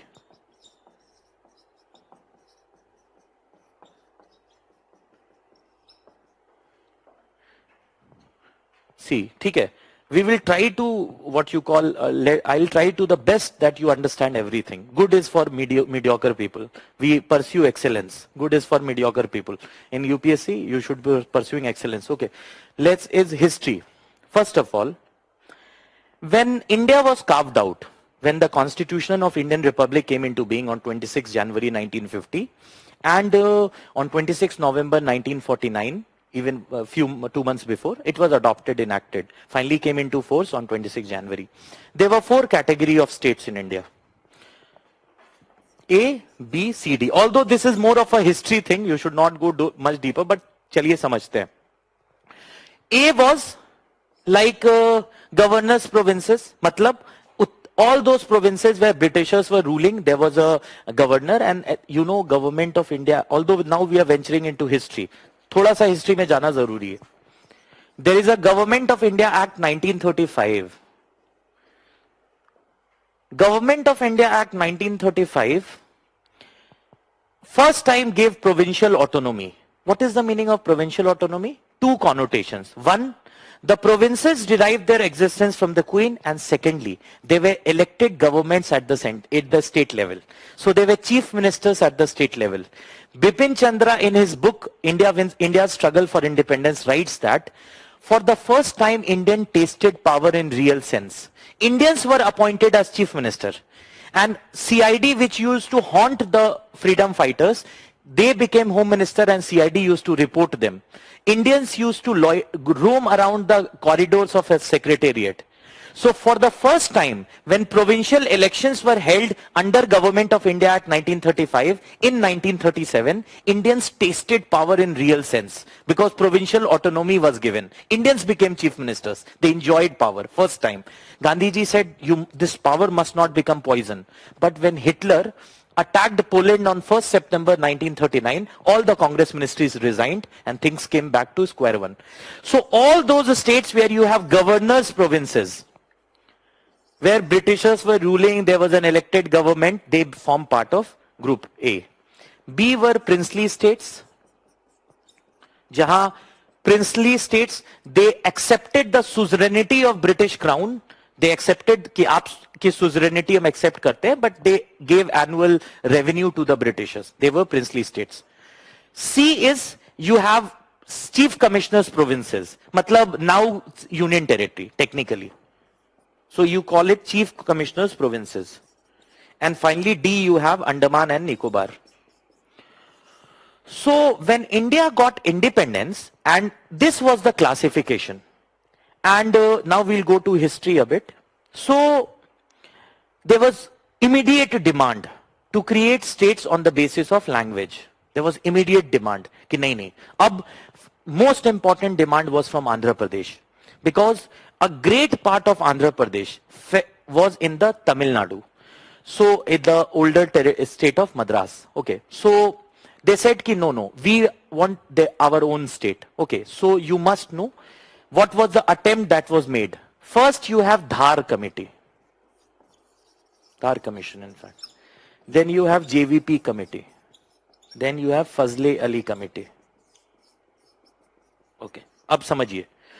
So when India got independence, there was a demand to create states on the basis of language.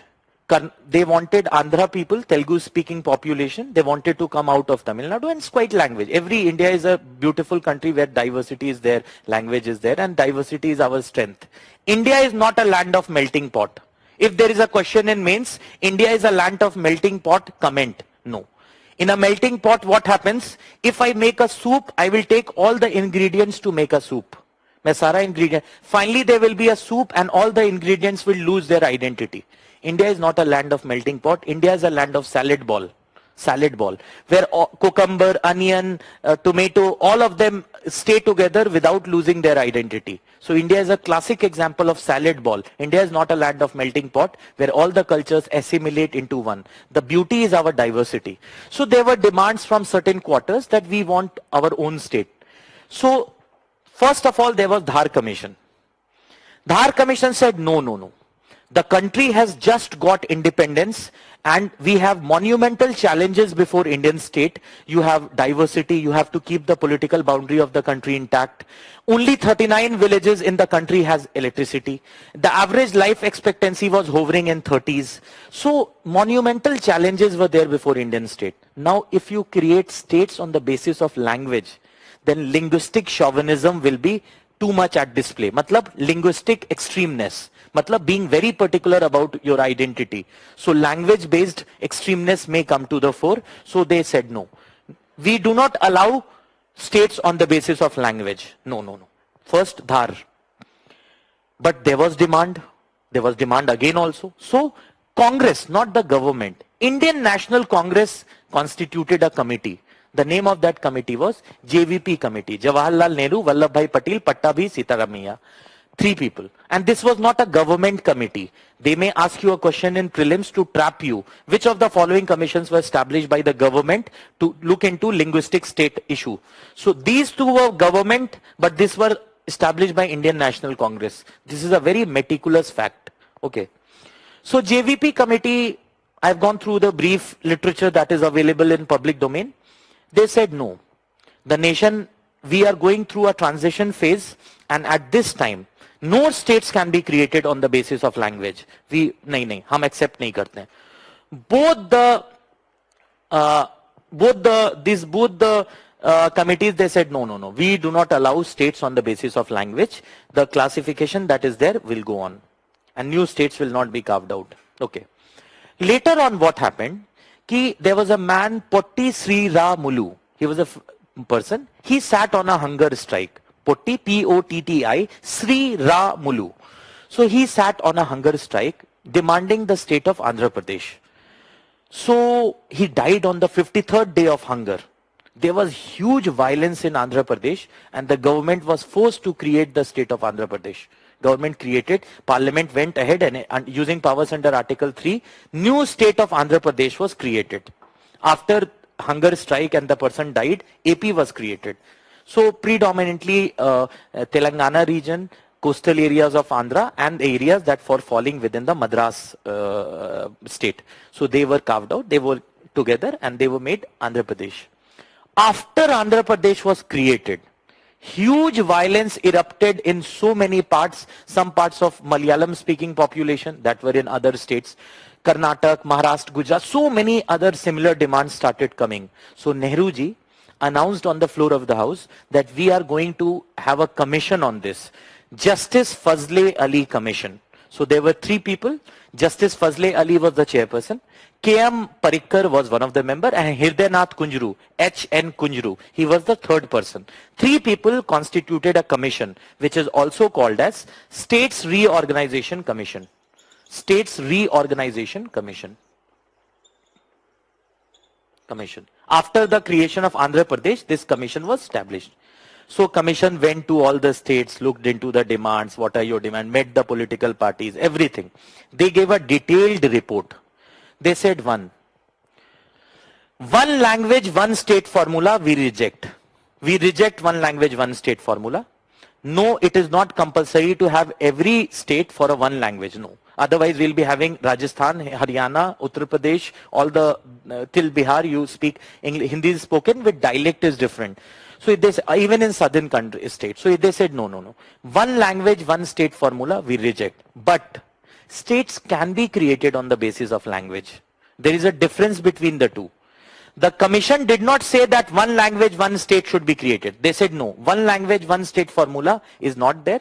But states can be created on the basis of language, subject to few things. What are the few things? One, Creating a state on the basis of language is permissible if the national integrity of the country is not compromised. So, abhi kya change ho gaya? What was the change? For the first time, both Dhar Commission and JVP Committee, they both said that ki nahi, states cannot be created on the basis of language. But it was Fazle Ali Commission, which for the first time recommended the government that states can be created on the basis of language if national integrity is not being compromised. But one language, one state formula is too rigid. We will not recommend that such formula. So, on the recommendation of Justice Fazle Ali Commission, on his recommendation, two bills were introduced in the parliament. One is, which later on became 7th Constitutional Amendment Act and State Reorganization Act 1956. They both were introduced. Now, immediately some of you will ask me a question. Sir, you said that Constitution Amendment is not required. Then why 7th Constitutional Amendment Act was introduced? You can carve out a new state by just a piece of legislation, ordinary law. What is the need to amend the Constitution? You only said that we require simple majority. So why this Constitutional Amendment Act was also introduced? They both bills were introduced at the same time. Because this classification in the Constitution, this was to be done away with first. Classification ko delete karna tha. Next, you have to provide for a creation of a common high court for two states. Next, many other things.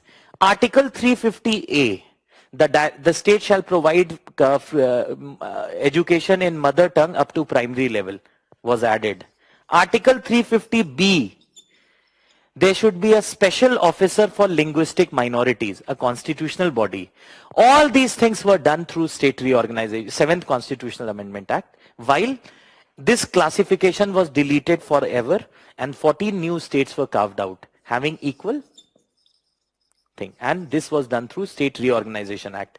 In UPSC, what they require you to know is whether which all commissions rejected the creation of states on the basis of language. States were created on the recommendation of which commission? Who were the two other members other than Justice Fazle Ali? And importantly, how a new state is carved out.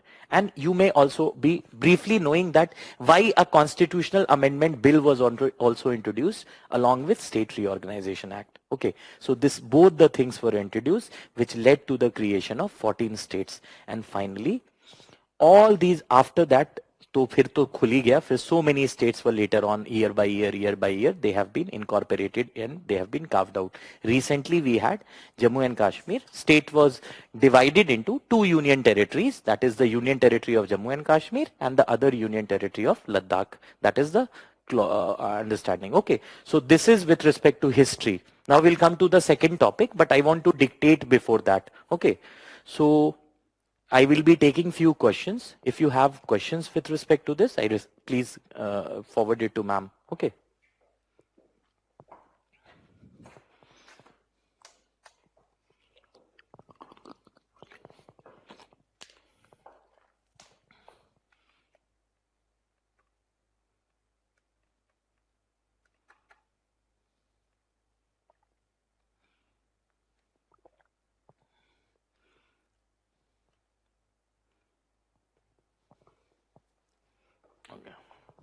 If you have any question, please let me know. Okay.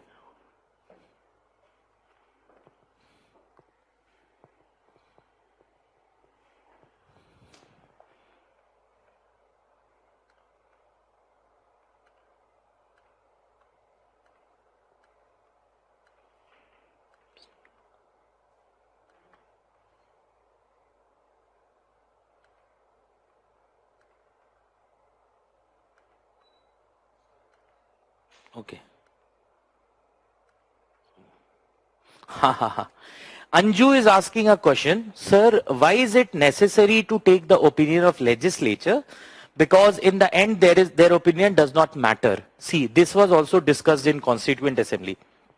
Years back, when I was reading the debates of Constituent Assembly, this was also taken. It was not what... Okay. Okay. Very good. Now the portal was... Wait, okay. So see, what was the opinion of Constituent Assembly? They said that कि India में there are very regional aspirations. I'll give you an example. They say why the opinion does not matter. I'll tell you. So the members of Constituent Assembly discussed that. For example, there is an area within the state that is underdeveloped. Example, you have Vidarbha region in Maharashtra, you have Saurashtra region in Gujarat, you have Telangana region in Andhra Pradesh, you have Gorkhaland region in West Bengal, you have Bundelkhand region in Uttar Pradesh and MP, you have Simanchal region in Bihar. So there are many regions within the state that are relatively backward. So the members of founding mothers and fathers of the constitution, they discuss over this. Ki if you take the opinion of the state legislative assembly and you make it binding, the state legislative assembly will never give an opinion. They will always say do not carve out. So then the aspirations of those regions would be would be crushed by other things. Okay, I'll give you an example. If you go to Darjeeling, the moment you cross Sukna military base, then you have, it is written, welcome to Gorkha Territorial Administration. Gorkha land is in demand for past so many years. Okay. Instead of carving out a new state, by the act of state legislature, State Legislative Assembly of West Bengal, a Gorkha Territorial Administration has been established and they have been given certain independent powers. If the parliament wishes to create a new state of Gorkha land, or for the parliament wanted to create a new state of Telangana, which is relatively underdeveloped because it is landlocked, it is an elevated plateau region, so agriculture is a problem, multiple reasons are there. So the state legislature will never say yes. And always the Telangana would be under the Andhra Pradesh. This is a sensitive issue. I don't want to revoke. But yes, the members said that no. If you give power to the Legislative Assembly to do veto on any such bill, then the Legislative Assembly may crush the aspirations of a region. इसीलिए उनका opinion लेना binding है. It is binding to take their opinion, but not their opinion is not binding. So this is the mandate. Okay. Any other question? So, any other question? Okay. So, no question is there. So, please, dear students, you write this. Okay. Write history of the creation of new states or history of the states. कुछ भी आप अपना topic लिखिए. ठीक है? See, rectification you can do on your own. Too much literature is being bombarded to you. You have Lakshmikant, you have NCERT, you have Vision IAS best printed material, you have class notes. यहाँ आप क्यों आते हैं? समझने के लिए ना. There is a principle that I follow. If I give you fish, I feed you for a day. If I teach you fishing, I feed you for lifetime. So you should learn the art of doing things rather than just facts. तो आपको दिया ही हुआ है. उसमें मैं कैसे उसको twist कर सकता हूँ? You must learn the intricacies how to arrive at a right answer and write a beautiful answer in prelims and mains respectively. So इस पे ध्यान दीजिए. Please write, dear students. Please write. See, post-independence. Post-independence,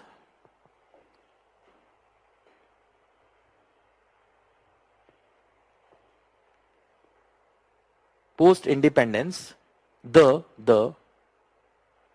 post-independence, the country was classified into four categories. The country was classified into four categories. Post-independence, the country was classified into four categories. Group A, country was classified into four categories. Group A, governor states. Group B, princely states.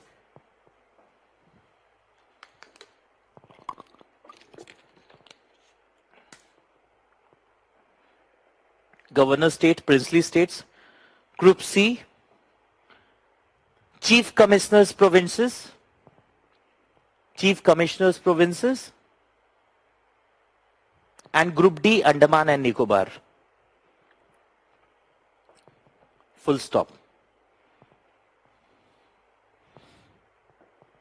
Group D, Andaman and Nicobar. Full stop. Then you write. There was constant demand for creation of states on the basis of language. there was constant demands for creation of states on the basis of language.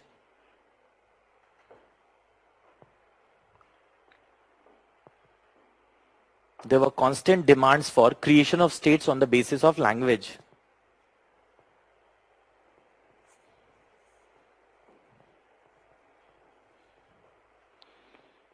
On the basis of language. And both Dhar Commission and JVP Committee rejected any such demand.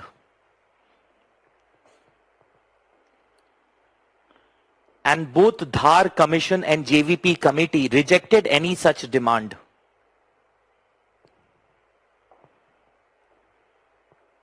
Rejected any such demand.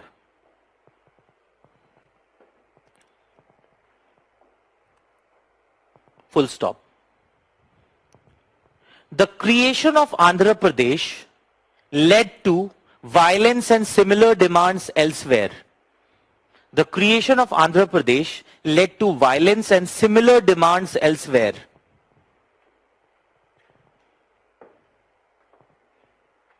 The creation of Andhra Pradesh led to violence and similar demands elsewhere.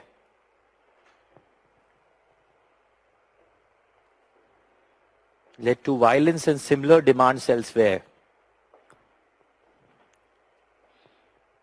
Which led to the formation of Justice Fazle Ali Commission. Which led to the formation of Justice Fazle Ali Commission.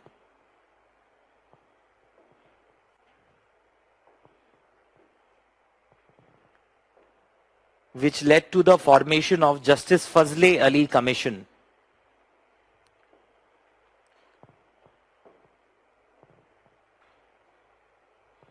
Led to the formation of Justice Fazle Ali Commission. Bracket mein you write H.N. Kunjru and K.M. Parikkar. H.M. Kunjru and K.M. Parikkar. Justice Fazle Ali Commission. Other members be H.M. Kunjru, K.M. Parikkar.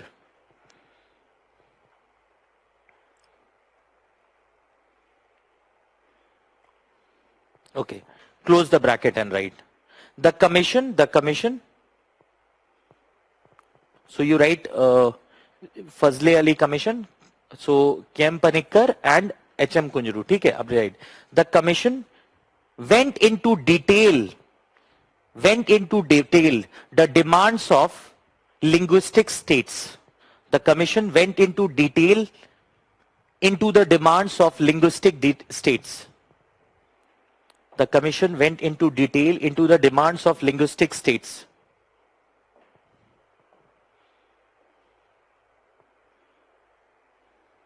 Into the demands of linguistic states. Full stop. The commission made recommendations that the commission went into detail into the demands of linguistic states. The commission made recommendations that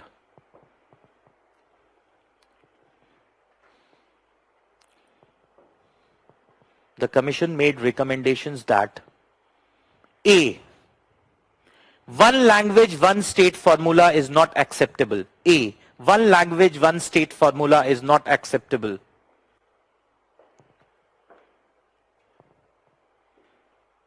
One language, one state formula is not acceptable. Okay.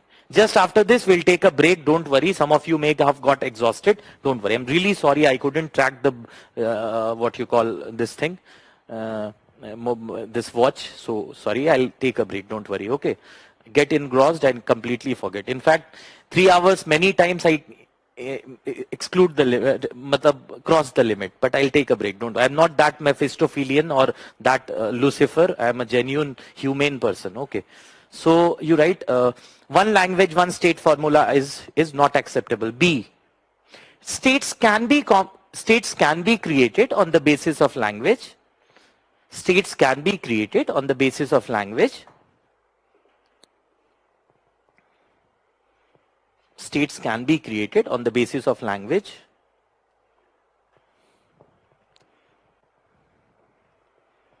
states can be created on the basis of language without compromising national integrity. Without compromising national integrity.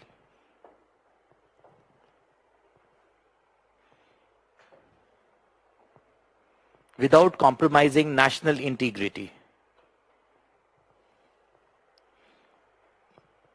Full stop. Then last line you write. In pursuit of, or better term would be in sync with the recommendations of Fazle Ali Commission, in sync with the recommendations of Fazle Ali Commission,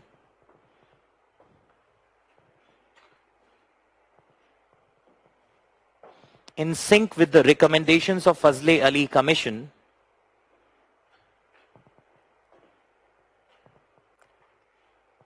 in sync with the recommendations of Fazle Ali Commission,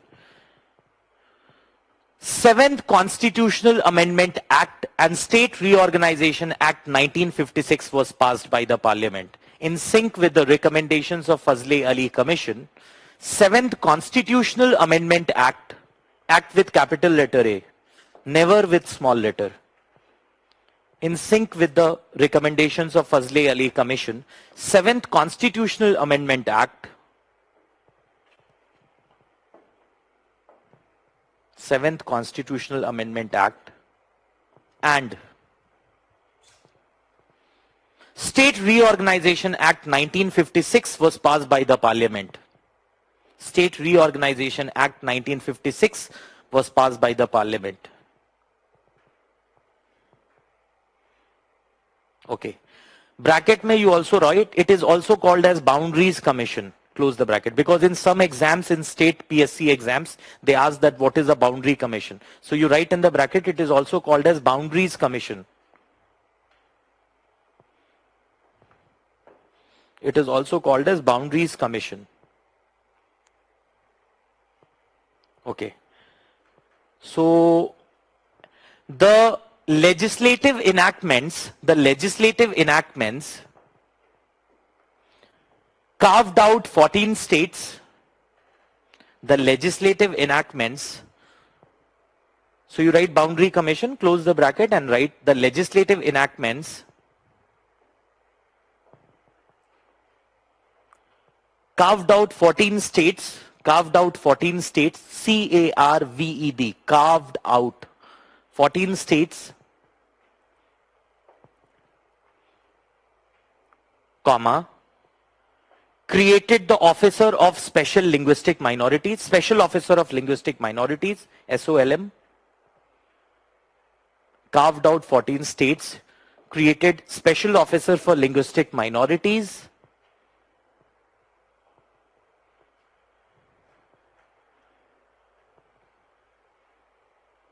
full stop, etc. kar diya, etc. Full stop. Then you change the line and write.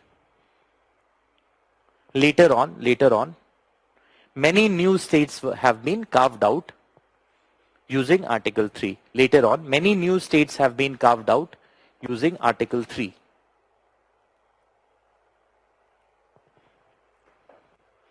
Later on, many new states have been carved out using Article 3. Okay?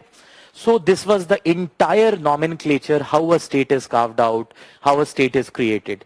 So there cannot be a single question beyond this. I request you to go and practice all the questions related to this part 1 from Lakshmikant or any exam in the country that has dealt with a topic. There can be factual questions. कि कौन सा state पहले बना, कौन सा state बाद में बना. So you have been provided detailed booklet and Lakshmikant. That too in state PSC and SSC and all they ask this question. Otherwise they cannot trap you in any UPSC question. Will be able to answer every question. Even if there is a mains question, you may write about the entire creation of the bill, history, what is the commission, what was the mandate, what led to, why constitution amendment bill also, everything. And federalism का थोड़ा तड़का आप इसमें लगा दीजिएगा, federalism. Okay, although it's a very separate and a beautiful topic that has its own magnitude, but here briefly we'll venture into that. Okay, so this is the part that we do. We take a break of 10 minutes. We come back and resume the class. Okay. Start. Okay. So obviously it is called as, some of you have written, where is the mouse? Okay. That is State Reorganization Commission. Original name of the commission is State Reorganization Commission. But in some text, you will state PSC and all, they ask conceptual, matlab factual questions. They may twist and say, what was the boundary commission established on whose recommendation states were. So at times it is also called, of course it is called as State Reorganization Commission. I made you write also, okay.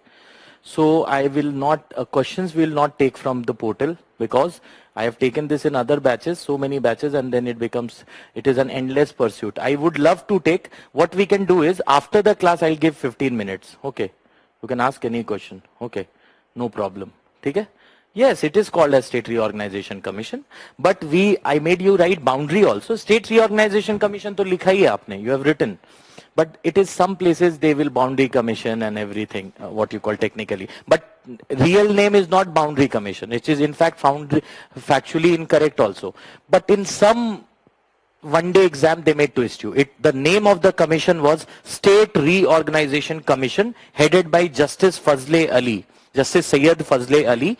And there were two other members, that is K.M. Panikkar and Hirday Nath Kunjru. This was the mandate of the commission. Okay. Boundary to aise hi kahin they call it. That the state boundaries were redrawn. Na, isliye they call it State Boundaries Commission. Okay. So we have the next topic, that is.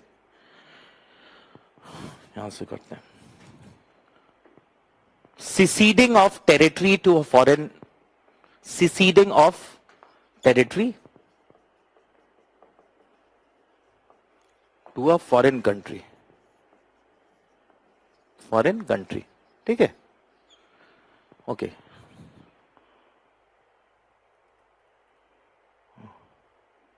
Okay. So yes.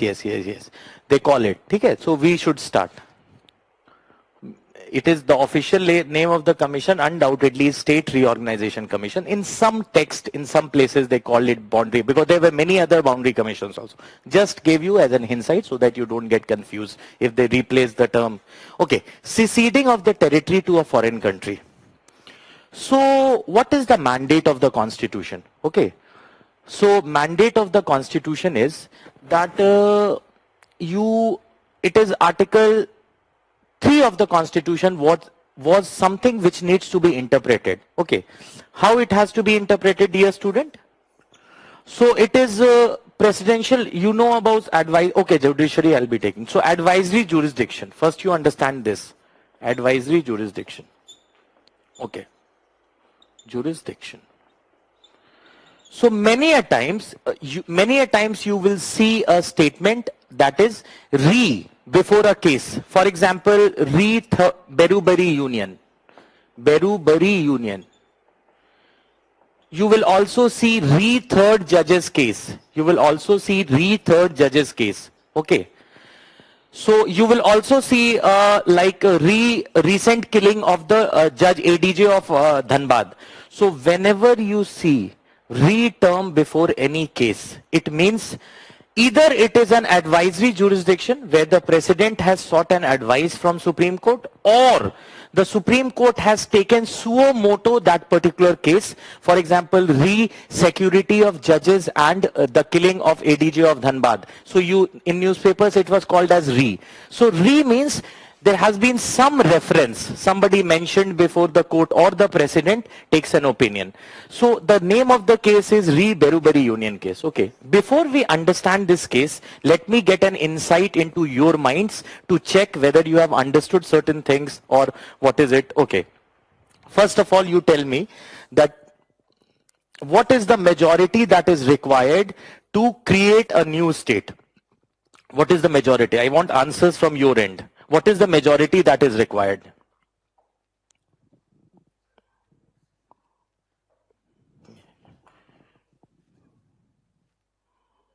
Okay. So what is the majority that is required to create a new state? Let me ask few questions from you.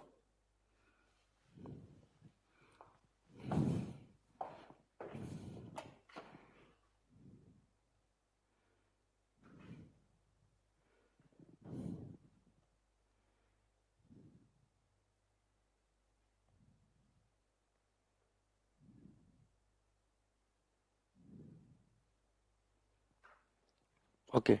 Simple. Very good. Okay. Okay, very good. Okay, okay, ठीक है. So, ठीक है, चलो. Few more questions I'll be taking. Okay, one or two. Okay, okay, very good. ठीक है, one or two again are one or two. In every class there will be few students. If you have a doubt, it's very good. I am not saying that state reorganize. Again, last time I'm repeating. Some of you are writing over here.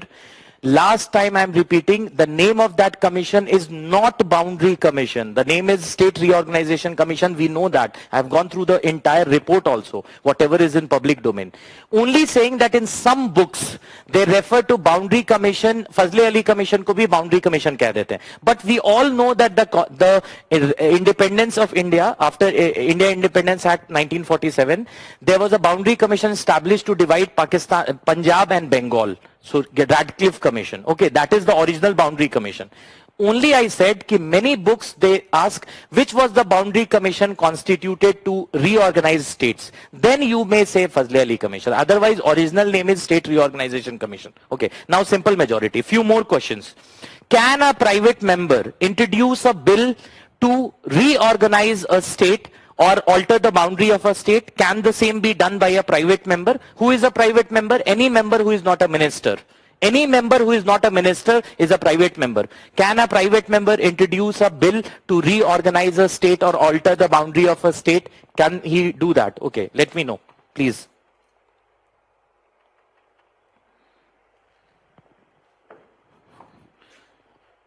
Okay, okay, yes.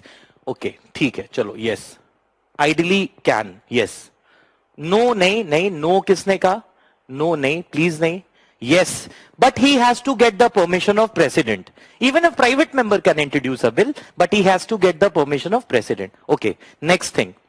Can a private member introduce a constitution amendment bill? Can a private member introduce a constitution amendment bill?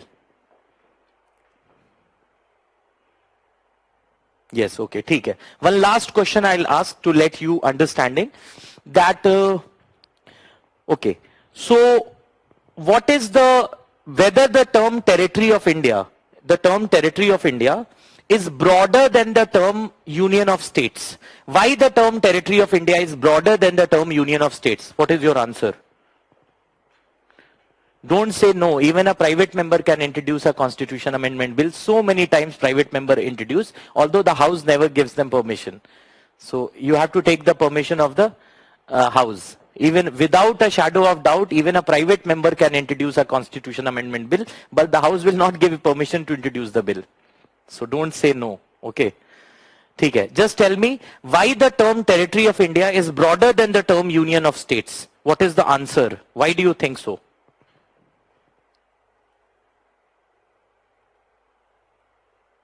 Okay. Because territory includes UT and acquired. Wonderful. Brilliant. Okay. ठीक है. Very good. Because it is included other territories. कुछ और question अब पूछ लूं. Okay. So, ठीक है. All these things we have already done. Finally, I'll ask a little bit more complex question. That the state of Jammu and Kashmir was bifurcated into two union territories. Since the legislative assembly of the state was under suspended animation, okay, so the parliament gave an opinion on the behalf of the state legislative assembly. Okay, so this was the structure. Okay, so Jammu and Kashmir Reorganization Act that was passed. What was the major result of that? What resulted in that act? What happened? Just in one line. If you are asked that what is the most important mandate of Jammu and Kashmir Reorganization Act, just let me know. Okay. Then we will venture into other domain. You will play with the constitution. Just wait, have patience. Okay. Because what was the major mandate of Jammu Kashmir Reorganization? Two UTs, Abu Sufyan. Then you have Manish Mishra, Sanjay, bifurcation of JK into two UTs. Okay, wonderful. Okay, you are done. Chalo, okay, we have taken all the questions. Now we'll start. Okay. So what is an advisory jurisdiction? Although we will deal that in, all of you have correctly answered. Okay. So what is an advisory jurisdiction? Advisory jurisdiction is nothing. Whenever the president wants, on a particular matter of law or on a particular matter of law or fact, if there is a matter related to intricacies of law or a matter related to fact, the president can seek the opinion of the Supreme Court. Okay, that is called as advisory jurisdiction. We will see this in judiciary. Okay, so Article 143 of the Constitution talks about advisory jurisdiction. Okay, next thing. There was a confusion related to Article 3. Article 3 empowers the parliament to alter the boundary of a state.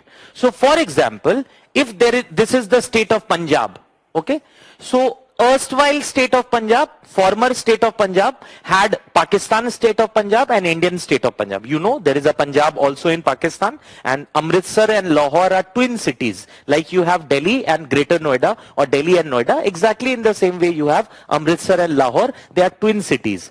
So the state of Punjab was bifurcated during partition. You have Punjab on Indian side and also Punjab on Pakistani side. Okay, Pakistan, other provinces are there, like Sindh is there, like Baluchistan is there. So Punjab is one of their provinces. Now one thing, there was a question that in Punjab or in West Bengal, you have West Bengal, that is in here, and then you have Bangladesh, that is in a new country. Okay, so can the Parliament of India, using powers under Article 3 of the Constitution, give a land to a foreign country? Give a land to a foreign country?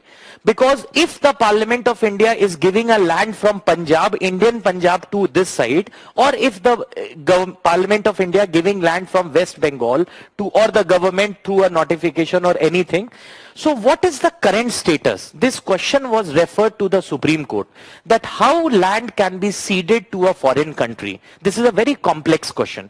So this was referred by the Honorable President under Article 143 of the Constitution to the Supreme Court, and it is called as Re-Beruberi Union case.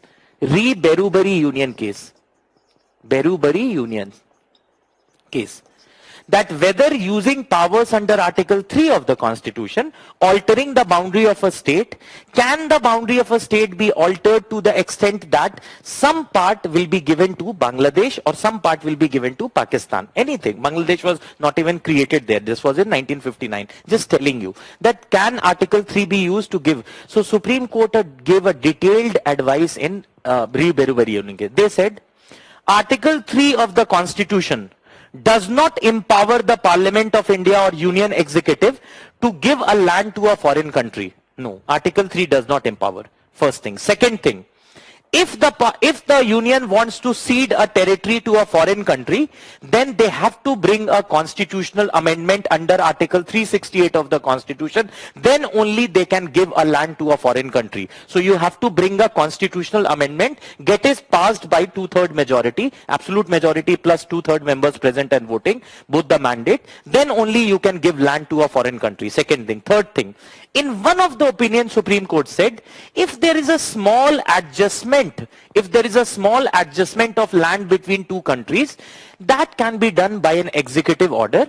So the union can go ahead and sign an agreement with that country, and they can give land if it is a small thing, without expressly notifying that small means 1 bigha, 2 bigha, 3 bigha. What means small? They said if small land adjustment is being done, you can do that without constitutional amendment. But if you are giving substantial land, or there is a land boundary agreement that is in substantial scale, or you are losing more and you are getting less, in that circumstances, you will bring a constitutional amendment under Article 368 of the Constitution of India. This was ruled opinionated by the Supreme Court. Okay. Opinionated by the Supreme Court. Okay. Now you come to the point. So what is the current status? India exchanged land with Bangladesh. So 100th Constitutional Amendment Act was passed by the Parliament of India to implement the land boundary agreement signed between the Honorable Prime Minister Narendra Modi ji and the Honorable Prime Minister of Bangladesh, Sheikh Hasina ji. So there was an agreement signed between them, land boundary agreement. To implement that agreement, 100th Constitutional Amendment Act was passed. 100th Constitutional Amendment Act by special majority. So as advised by the Supreme Court in Re-Beruberi Union case, that even if it is a little adjustment, you can go ahead with an executive order. But if you are implementing a land boundary agreement, so you should normally go for constitutional amendment. No government takes any risk because it will be challenged in the Supreme Court. People will challenge that it is not constitutionally valid and all. So most of the time, if there is a land boundary agreement with Pakistan, Bangladesh, any country, it is implemented through a constitutional amendment. That is why this constitutional amendment, 100 constitutional amendment was passed by the parliament, which implemented the land boundary agreement signed between Modi ji and what you call Bangladesh. I'll give you another example. So you have what you call, you have a small island. Okay. So there is a small island that is what you call between India and Sri Lanka. Okay.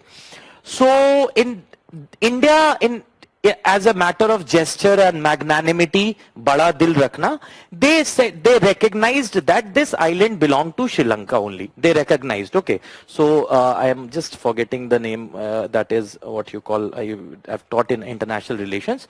So it is like, I'll tell you just now, just wait. So India, as a matter of gesture, magnanimity, they signed an agreement that, okay, this island belongs to you, Sri Lanka. But Tamil Nadu State Legislative Assembly passed a resolution that how can the union government give an island to Sri Lanka without implementing constitutional amendment? The union government said, no. We have not given an island to Sri Lanka. Island belonged to Sri Lanka only. Only that through an agreement we have reaffirmed the same, that it belongs to Sri Lanka so that a boundary dispute can be settled. So boundary dispute can have different connotation. If you are giving a land that already belongs to India, now you understand the judgment of Supreme Court. It is a very fine line. If you give a land that already belongs to India, then you have to go for constitutional amendment. If a land that is a matter of dispute between two countries and it is of small magnitude, which can be implemented by just an executive agreement between both the head of the government of both the states. Okay, so then it can be done by a constitutional amendment, just without parliament's approval. But in all the cases, whenever there is a land boundary agreement, the union government does not want to take any what you call be seen as breaching law. They go for constitutional amendment. So what all things we learned? First, the opinion rendered by the Honorable Supreme Court in Re-Berubari Union case, that land boundary agreement, if you are ceding territory to a foreign country, you have to do that through a constitutional amendment. Small adjustment can be done without the approval of parliament. Okay, so many a times it is there. Okay, so this needs to be taken into account. I just gave you another example from Sri Lanka, or any what you call, if we give tomorrow, if most of the enclaves that we were to exchange with Bangladesh has already been completed, and you know why this issue comes up of land. Reason being, the boundary between India and Bangladesh is natural boundaries are there. River, matlab on the other sides of the river it is Bangladesh, this side it is India, and the rivers change their pattern. Rivers change their pattern after a certain period of time. So that is why it becomes when rivers act as a natural boundary, then it becomes very tough when they change their frontiers. Then the state, what the state does, so they have to readjust boundaries. Many enclaves that belong to them fall into our territory, so we readjust. So this is the position with respect to this. Okay, so okay, Kacha Thibu, yeah, I completely forgot. Kacha Thibu Island, I completely forgot. Okay, so this is something which needs to be taken into account. So what is the mandate? This is by 2/3 majority. Now one important thing, which I feel many students have confusion. It's a very simple thing, majority. But everybody think that you know. But if I ask this question, many students get confused. What is special majority? Many students, if I'll ask, now let me ask you also, you tell me what is special majority. Okay, let me check. You tell me what is special majority. So if I'll give you a hypothetical case, if the strength of the house is 100 and the members present are 90, the members present are 95, but 90 members took part in voting. Okay. So what is the two condition that should be met? Let me check. What should be the special majority? I have even met scholars and research scholars and professors who, what you call, have little confusion. You just answer me this. Okay. That what should be the two-third majority? If this is the strength of the house, this is the strength of the house. This many members were present and this many took part in voting. They actually voted. So what should be the condition to amend the constitution or give land to a foreign territory? Just tell me what should be it. Okay, let me check.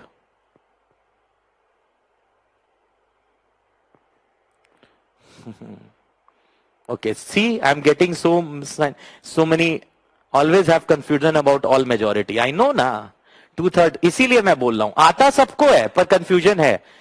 61, two-third of the present and 50%, 60, more than 66 again, Apurv, no, it is not right. Was first great answer I have got by Prachita Dinesh.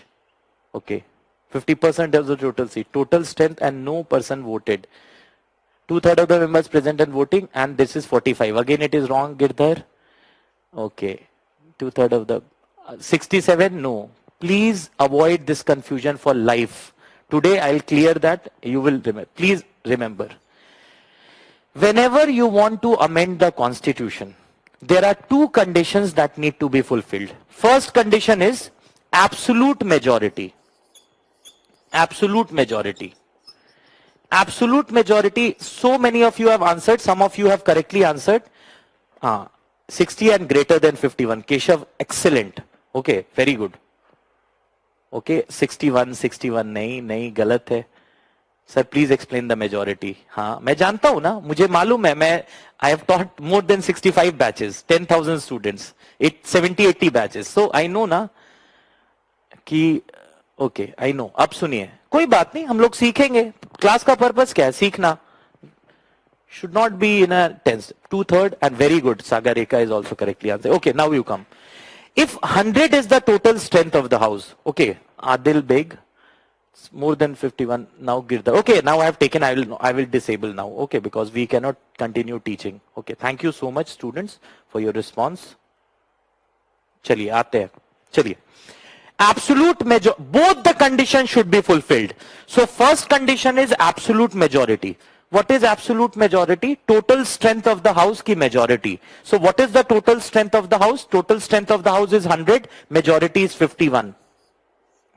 So the bill should be supported by 51 members. Next, the second condition. First condition is absolute majority and two-third members, support of the two-third members present and voting. So what is two-third of 90? It is 60.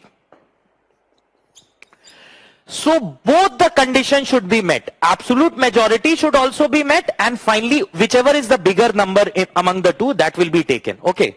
So that is. Now I'll tell you one trick involved. Okay.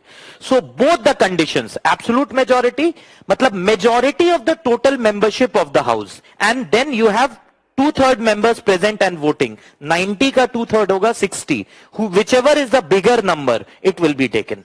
Okay, first thing. Second thing, the highest form of majority in Indian political system, I am again repeating, highest form of majority in Indian political system is to impeach the President of India. What is it? It is two-thirds of the total membership of the house. Some of you answered 67.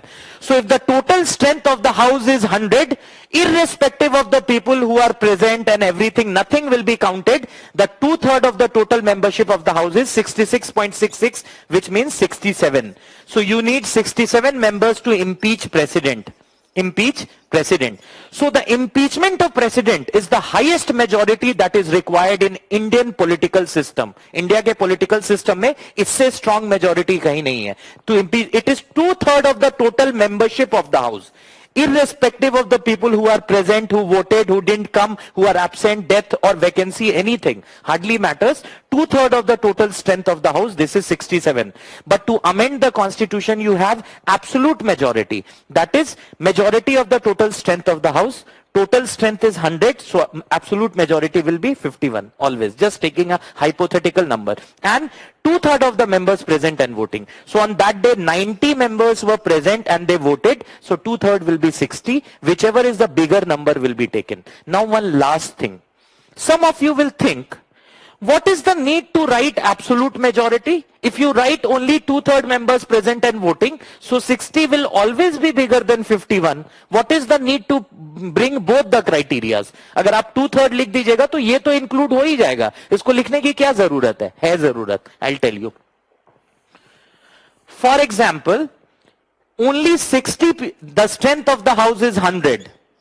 On that particular day, only 60 people have come. Only 60 people have come. 40 people have not come.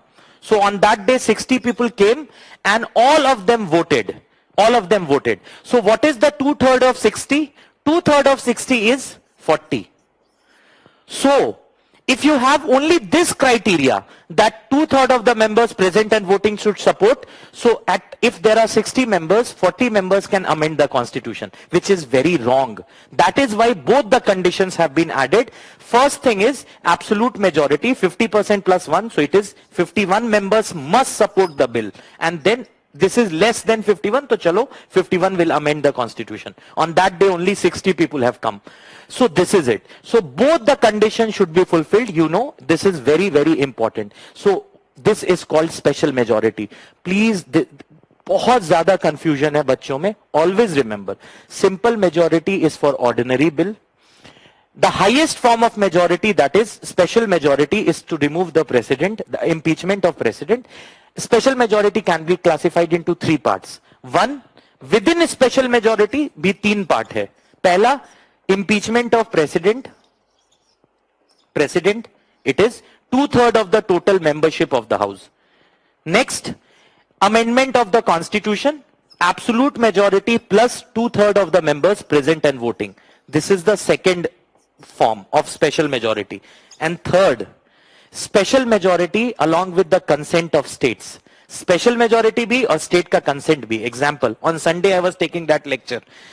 Whenever any provision in the constitution that is amended, कोई भी ऐसा constitution का provision जिसको आप amend करते हैं, जिसकी वजह से states के भी powers को cut करते हैं, मतलब alter करते हैं, कोई भी ऐसा constitution provision, any provision in the constitution that alters the powers of state, मतलब state, for example, I'll tell you, state also has a right to tax, indirect taxes. All the indirect taxes were subsumed. जितने भी indirect tax हैं, सबको subsume कर लिया गया, except aviation turbine fuel, except what you call, except you have liquor for human consumption, or you have crude oil and other things. Okay, so you must understand, any bill that alters the federal structure, state list is just one part. Any bill that alters the federal structure, या वो state list में change कर रहा है. For example, education used to be a matter that was predominantly in and many matters related to environment that was in state list. Now it is in concurrent list.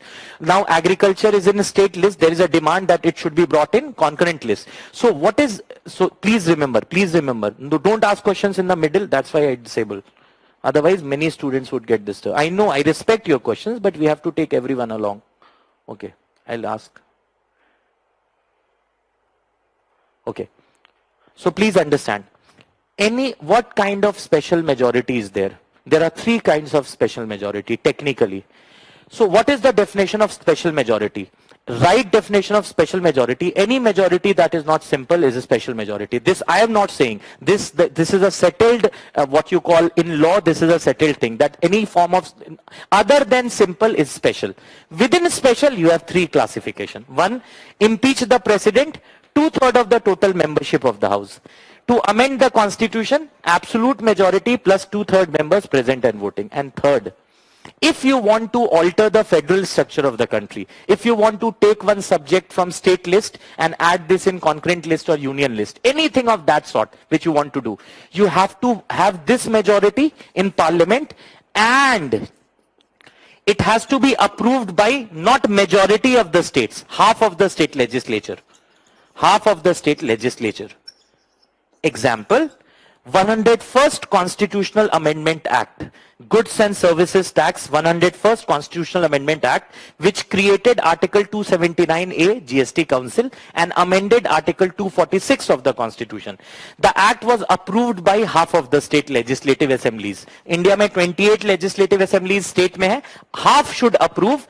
And what is the majority that is required in state legislative assembly? It is simple majority. So special majority in parliament, but simple majority in state legislature. So what is the third kind of special majority? Any majority that seeks to alter the federal structure, that seeks to take away the powers of the state. Example, if you are amending something in state list. Example, if you are taking the taxation powers of the state, any such thing which you are doing, then you have to get it approved by half of the state legislative assemblies. And what is the majority that is required in state legislative assembly? It is simple majority, not special. Special majority is required in only in parliament and not in state legislature. Now I am asking you a very tough question. Let me see how many of you answer. There is only one provision in the constitution, in entire constitution. There is only one instance where special majority is required in the state legislature. I am again asking, there is only one provision in the constitution where special majority is required in state legislature. Can you say what is that provision? I am opening the portal. Let me see. In the entire constitution, special majority in state legislature is only at one instance. What is that instance? It is in news also. Chalo.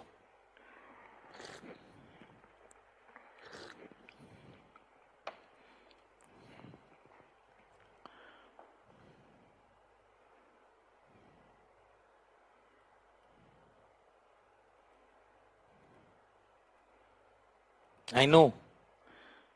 Ayush, very good. Shivangi, State Council. Okay. Yes. So it is, I know many of you would be answering. See, you cannot write State Council. Pura likhe. Remove speaker nahi Yashpal. Okay.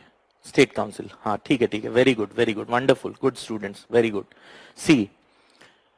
Whenever you want to create a new legislative council or you want to abolish a legislative council, the state legislative assembly must pass a resolution by special majority and then it is forwarded to the center so that it can be done over there. So recently the Bengal State Legislative Assembly has passed a resolution to create a new legislative council. And Andhra Pradesh State Legislative Assembly 2 years back passed a resolution to abolish the legislative council. Both the resolutions are pending. Government has at the center has not taken any action. Okay, so this is it. So please write Re-Berubari Union and sorry, Re-Berubari Union and power to secede territory. Write a topic, Re-Berubari Union and power to secede a territory. Power to secede a territory. Okay, very good. So many intellectual students are there, undoubtedly. I am getting asked. So, Re-Berubari Union and power to secede a territory. Okay, now you write. The Supreme Court in Re-Berubari Union case, the Supreme Court in Re-Berubari Union case, the Supreme Court in Re-Berubari Union case, the Supreme Court in Re-Berubari Union case, you cannot use the term ruled. You write opined that. Opinion kiya tha, rule nahi kiya tha. The Supreme Court in Re-Berubari Union case opined that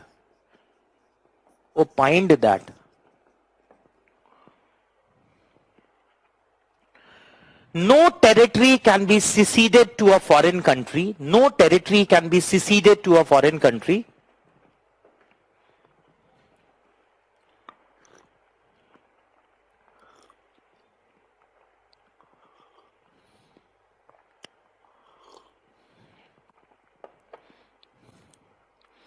the Supreme Court in Re-Berubari Union case opined that no territory can be seceded to a foreign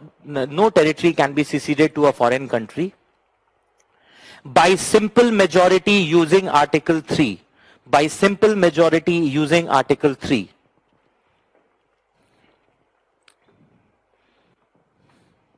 By simple majority using Article 3.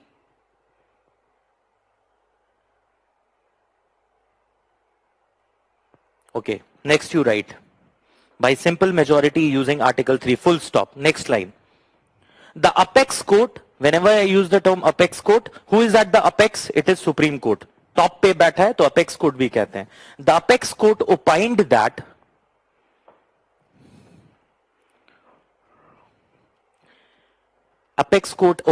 that territory can be seceded only through constitutional amendments.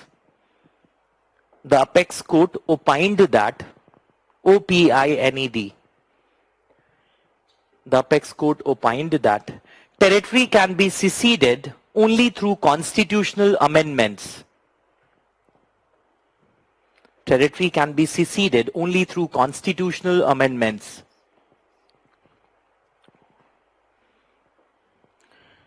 Through Article 368 of the Constitution, the apex court opined that territory can be seceded, SECE, seceded, only through constitutional amendments through Article 368 of the Constitution. While minor boundary settlements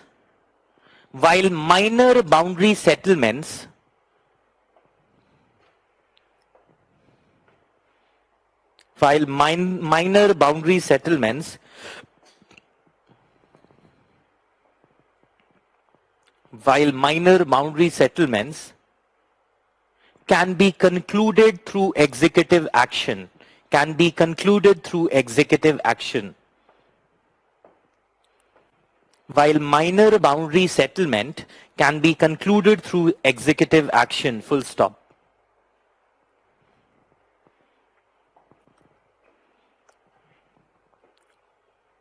While minor boundary settlements can be concluded through executive action, full stop. Next line you write. The Union Parliament through 100th Constitutional Amendment Act, the Union Parliament through 100th Constitutional Amendment Act, the Union Parliament through 100th Constitutional Amendment Act implemented the land boundary agreement signed between India and Bangladesh. The 100th Constitutional Amendment implemented the land boundary agreement signed between India and Bangladesh. Full stop. Okay. So this is the entire mandate. No question can be asked beyond this. एक भी question किसी topic से इससे ज्यादा नहीं पूछ सकते हैं. So what all things we did? Just revisiting, dear students. 1. Article 1. Article 1 में you have name of the country. Then difference between territory of India versus Union of States.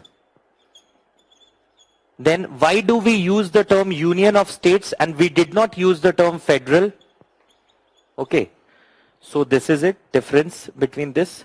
Then why term? Next, Article 2, the power of Parliament to admit new states on terms and condition it may deem fit. So that is Article 2. Those states that are not part of India.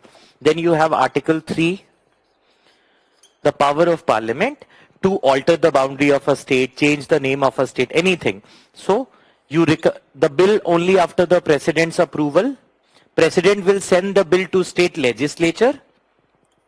If the state legislature is in suspended animation, or if the state is in precedent rule under Article 356 of the Constitution, Parliament will give an opinion on the behalf of state legislature.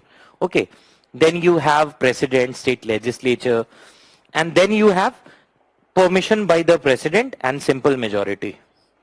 Okay. Finally, how to give land to a foreign territory? You have Re-Beruberi Union case. Through Article 368, example is 100th constitutional amendment act. Recent का तो आपको याद होना ही चाहिए, इतना तो basic है। 99 constitutional amendment act was एनजैक, 100 was you have Bangladesh land boundary agreement, 101 was GST, 102 was article 338B, constitutional status to what you call National Commission for Backward Classes. 103 was economically weaker section, 8th January 2019. Then you have 104th with amended article 334, extending 10 years reservation to SC/ST in parliament and state legislative assemblies. Then 105th was with respect to article 342A, OBC list at state level. So कम से कम पिछले कुछ सालों का तो आपको याद होना ही चाहिए। 99, 100, 101st, 102, 103, 104, 105. Okay, you can register. There is a very beautiful website. All of you know also. Just some of you, if you don't know, that is PRS India. You go to Google and search PRS India. This is the best site for anything related to polity with respect to parliamentary legislation. That is PRS India. Great analysis. If you want to understand a Supreme Court judgment, so then you can go to SC Observer. ये भी बहुत जबरदस्त site है, SC Observer. Although many content over here is paid, पर जिसको interest है, unpaid content भी अच्छा खासा है, ऐसा नहीं है, अपने भी। PRS India is totally free. उन्होंने नीचे लिख भी दिया है कि anybody can use for non-commercial purposes. So आपको अगर learning करनी है, so you can go to PRS India and SC Observer. These are the two very good websites. So you will have track all the bills and all. SC Observer भी है और PRS India भी है। Okay.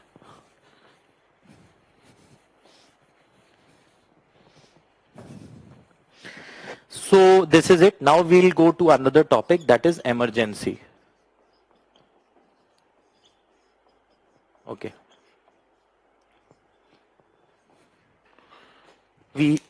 Okay. If you have any question, dear students, you please ask me. Any question if you have. Any question, you can forward me. Okay. So how many kinds of emergency is there in India? Okay. Anything, any precedent rule under Article 356 cannot be called as emergency. It is wrong to call it as emergency. There are only two kinds of emergency in India. Any other is not emergency. First is, you have national emergency under Article 352 of the Constitution, and there is a financial emergency under Article 360 of the Constitution. Sir, is the bill passed by state legislature for creation and abolition of called act after passing only after getting the assent of the president? एक minute. Is the bill passed by state legislature for creation and abolition of called an act only after it is passed? अच्छा, ठीक है. Always remember, Siddhant, Siddhi, Yashwant, that what is the difference between bill and act? Any bill which is passed by president, passed by parliament and signed by president, then it becomes an act. What is the difference between demand and grant? Any money that is proposed by the finance minister in parliament to be given to a particular ministry, when it is approved by Lok Sabha, because demands are voted only in Lok Sabha, then it becomes a grant. So what is the difference between bill and act, demand and grant? जब भी वो पास हो जाएगा तब वो act बन जाएगा, पास हो जाएगा तो वो ग्रांट बनेगा, उससे पहले उसको बिल कहेंगे। अब एक, चूंकि आपने एक क्वेश्चन पूछा है, so it is my duty एक और क्वेश्चन बता दूं। Many times you will see many students mail me and ask questions that, sir, the bill was called as 127th Constitution Amendment Bill. When it became passed by Parliament, now it is called as 105th Constitutional Amendment Act. Forever it will be called as 105th Constitutional Amendment Act. So some student asked me, sir, why it was called 127th Constitutional Amendment Bill? इसको 127th क्यों कहा और 105th कैसे बन गया, ये कम कैसे हो गया? ये क्वेश्चन मुझसे कई बार स्टूडेंट्स ने पूछा है. Please understand, this is 127th time the parliament has attempted to amend the constitution. there was a bill introduced in the parliament to amend the constitution for 127th time, but 105th time it has been passed. So next time a bill will be introduced, it will be 128th constitution amendment bill. पर अगर 127 पास नहीं होता तो तब भी वो 128 ये होता. So this is the difference. Like in USA, 27 constitutional amendments have been done by US federal legislature 1789 से लेके अब तक. Okay. So while states, I'll come to your question, please. Total constitutional amendment done by USA federal legislature, that is Congress, is 33. 33 bar US के constitution को USA की कांग्रेस ने amend किया है. 33 times it has been amended by US Congress. But there is a requirement that every constitutional amendment should be passed by state legislature also. USA में ऐसी requirement है. Only 27th time they have been approved by the state. So original constitution amendment in USA is 27, but 33 times it has been passed by US Congress. ठीक है, पर finally 27 time ही states ने approve किया. In India 127th time a bill was introduced in the parliament to amend the constitution, but only 105 times it has been passed by the parliament. Example, I think 64th constitutional amendment bill that was dealing with Panchayati Raj and all, which was introduced and could not get passed. So many bills which were introduced, 22 times they were introduced but could not get passed, and Lok Sabha dissolved, bid got lapsed. That is why it is, the difference is this. Okay, now we have a question, I think that has been deleted. Okay, so this is it. Now this is the easiest topic that we can do. Emergency. First of all, what is the kind of emergency in India? Only two kinds: national emergency, financial emergency. Many a time president rule is also called as state emergency. You will not call it state emergency because constitution never uses the term state emergency. First thing. Second thing, you will not use the term impeachment for anybody other than president. Constitution uses the term impeachment only for president. All others are removed, president is impeached. So the term impeachment is reserved only for the president of Indian Republic. That is impeachment. Every Supreme Court, High Court, judges, Chief Election Commissioner, Comptroller, Auditor General, all are removed but not impeached. So now you come national emergency. National emergency is provided in Article 352 of the Constitution. थोड़ा background में चलते हैं. When national emergency was being discussed in the Constituent Assembly, many members said that this is giving too much plenary powers to the central government, union government. We better use the term union than the term central because Constitution uses the term union government.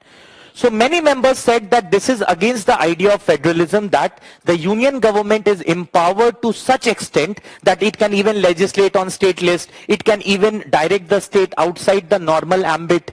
So why you are introducing the provisions of emergency in the constitution? Dr. B.R. Ambedkar stood, and then he was the chairman of drafting committee. He defended. He said, these provisions which we are incorporating in the constitution, these are not what you call mundane provisions. Matlab they will be used daily. This will be used sparingly. S-P-A-R-I-N-G. Sparingly. Matlab bach bacha ke.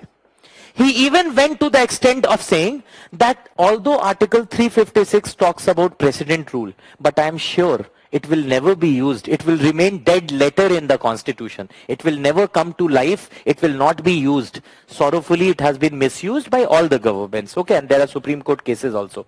So these provisions are unitary feature. They are not federal feature. And they have been added in the constitution to ensure the fact that the union is empowered to deal with any exigency. अगर अचानक कोई emergency आ जाती है, तो union क्या करेगी? How will union save the sanctity of the country? उसको save करने के लिए इस power को डाला गया है. Many members of the Constituent Assembly, they were like they staunchly asked for why we are adding this. This is something which is more of a unitary feature. The very existence of the state governments and many other things can be overpowered by the using Article 352. Dr. Ambedkar said this is necessary for unity and integrity of the nation. So it is duty of the union, obviously under Article 355, to protect the state from internal disturbance and external aggression. Exactly in the same way, the center must be empowered with rare and extraordinary tools to deal with rare and extraordinary circumstances.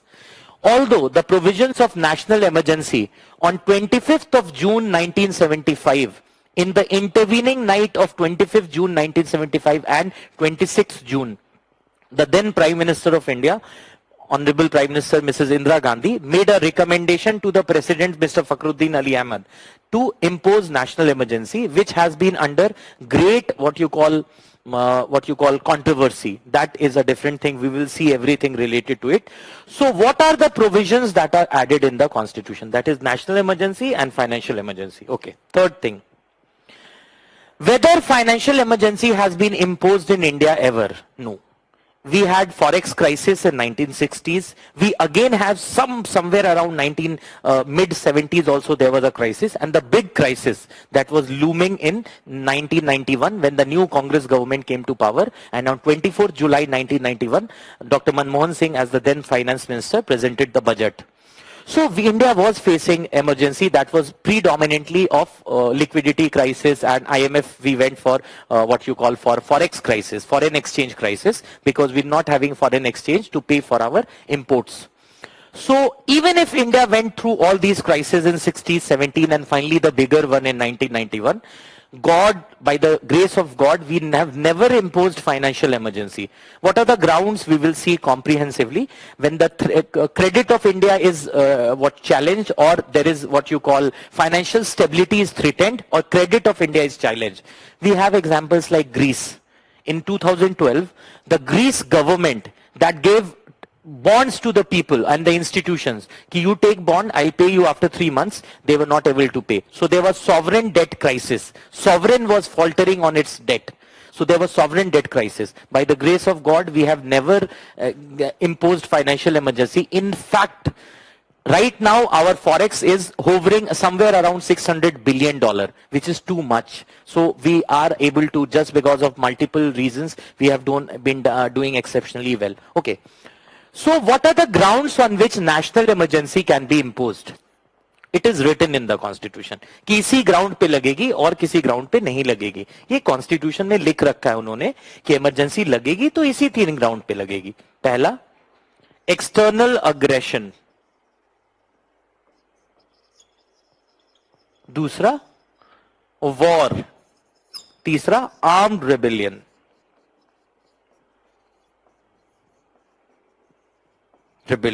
Okay. When Mrs. Indira Gandhi on 25th June 1975, she imposed national emergency on the grounds of internal disturbance. So what was the ground? Ground was internal disturbance. You only tell me, you all are mature students. Internal disturbance is such a vague term. It is such an ambiguous term. Even if I put 5 chairs from here to there, it is an internal disturbance in the class. The term internal disturbance is extremely susceptible to be misinterpreted. उसका कभी भी misinterpretation हो सकता है, misuse हो सकता है. So, through 44th Constitutional Amendment Act, आपको मालूम है पहली बार 1977 23rd March पहली बार कांग्रेस सत्ता से बाहर गई. First time a non-Congress Prime Minister came. Morarji Desai ji became the Prime Minister in 1977. Okay. So when the Morarji Desai government came, they brought 44th Constitutional Amendment Act और उन्होंने Article 352 को amend किया. They amended Article 352.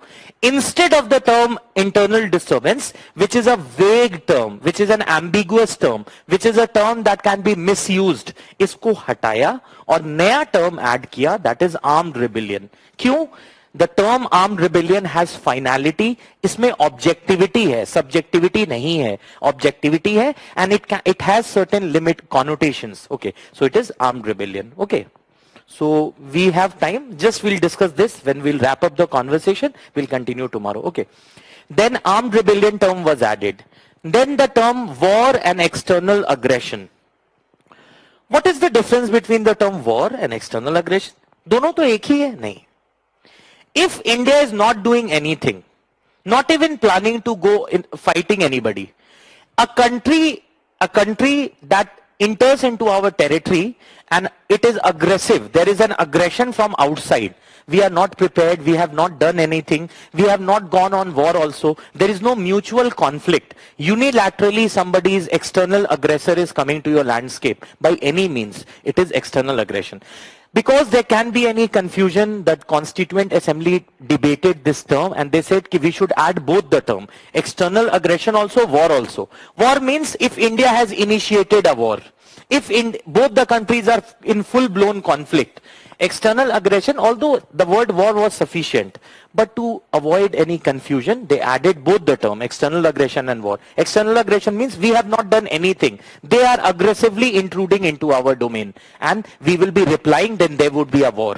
Or if we plan to attack a country, then there would be a war. If they keep on disturbing the sanctity of our beautiful country through terrorist acts, definitely India has the UNSC resolution is there, where if there is a threat of terrorism emanating from a foreign territory, you have a right to go there. So India definitely can take an action, and we did that 2 years back in a very convincing manner. So if the war means if India is initiating or both the countries is in full conflict, external aggression is we are not doing anything, our sanctity, territorial borders are being threatened. So both the terms, external aggression, war and armed rebellion.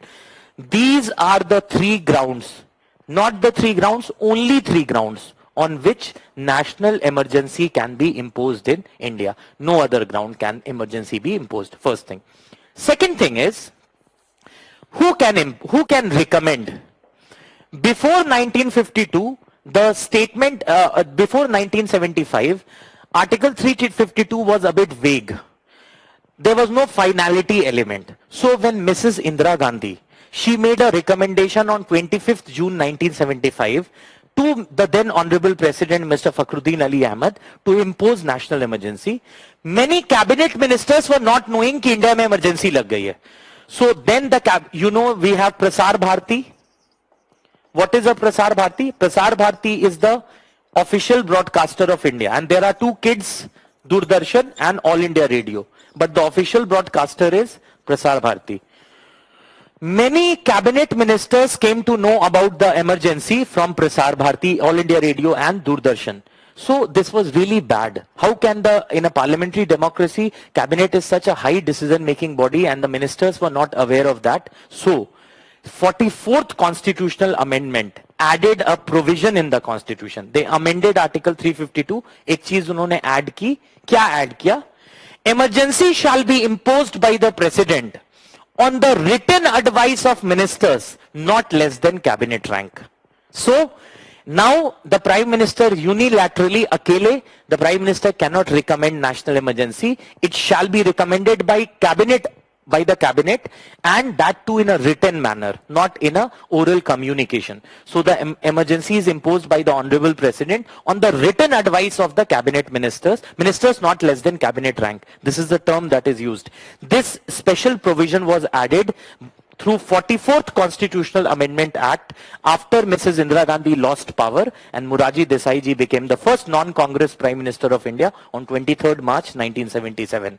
So this is the thing that is. So I think we have already exhausted the stipulated time limit. So we will continue the discussion on national emergency and also the dictate everything that is in respect of that. Since it is my practice that I stop here, those who want to leave, they can leave.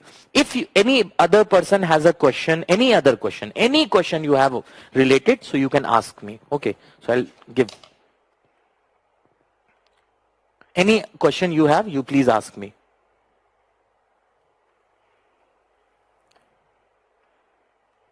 Any other question also related to preparation, anything if you have, you can ask me. Those who, because the lecture, okay. Sir, the class was amazing. Okay, any question if you have, just ask me. Sir, should we know about the enclaves and nahi Shambhu? Bilkul nahi. There are 111 enclaves we gave. Okay. So we gave more, less, Vineet. Sir, internal disturbance, yes, it was mentioned above, but now the term has been replaced with armed rebellion. Okay. any question, any topic, anything which you want. So how do you remember such exact date? Just by teaching. Interesting class. Thank you. I promise that you will play with the code. Just stay with me. I am a bit painful. I'm not that easy. Because I am not here to make you feel good. I am not here to cheat with you. I must be strict with you. On the day of exam, you will be enjoying. Everybody will be tensed. You will be relaxing. That I can promise. Okay, difference between impeachment and removal. Very good. I will, so, order of precedence. Okay. Sir, what is the difference between commission and a committee? Okay, if this is a, okay, I'll deal with that. Okay. First of all, technically it is how it is constituted by a legislature. If the, what you call predominantly as something which is either through a statutory provision or a constitutional provision or an executive order, something of serious nature, that is more of a commission. Committee is a small to detail out a particular thing. Okay, so that is. Next you have impeachment and removal. First of all, impeachment and removal. There is a special process for impeachment that is mentioned in the Constitution. With respect to judges, it is mentioned in Judges Inquiries Act 1968. First thing. Second thing, in impeachment, the moment Parliament passes with majority, President stands impeached. President के case में, the moment Parliament passes with majority, President stands impeached. पर Supreme Court के case में, Parliament will pass a resolution, President will remove him. So this is removal by the President after parliamentary approval, and this is impeachment automatically.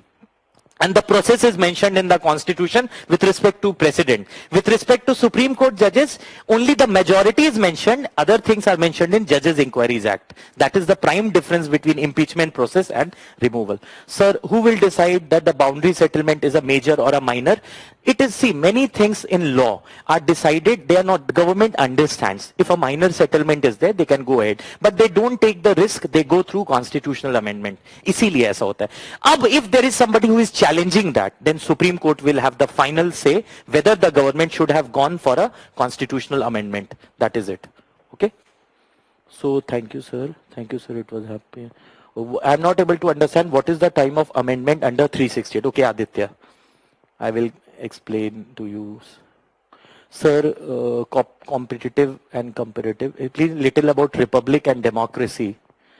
So, although so many topics you are asking, okay, that I can answer because it will take time now. Sir, in case of a water dispute, I'll do. Okay, let's do one thing. Few questions which you are asking. Majority, who will do? All the questions. Acha, one last, Ayushi. Sir, class was amazing. Please guide us with the sources to be used. क्या source होना चाहिए? First, NCERT रट जाइए.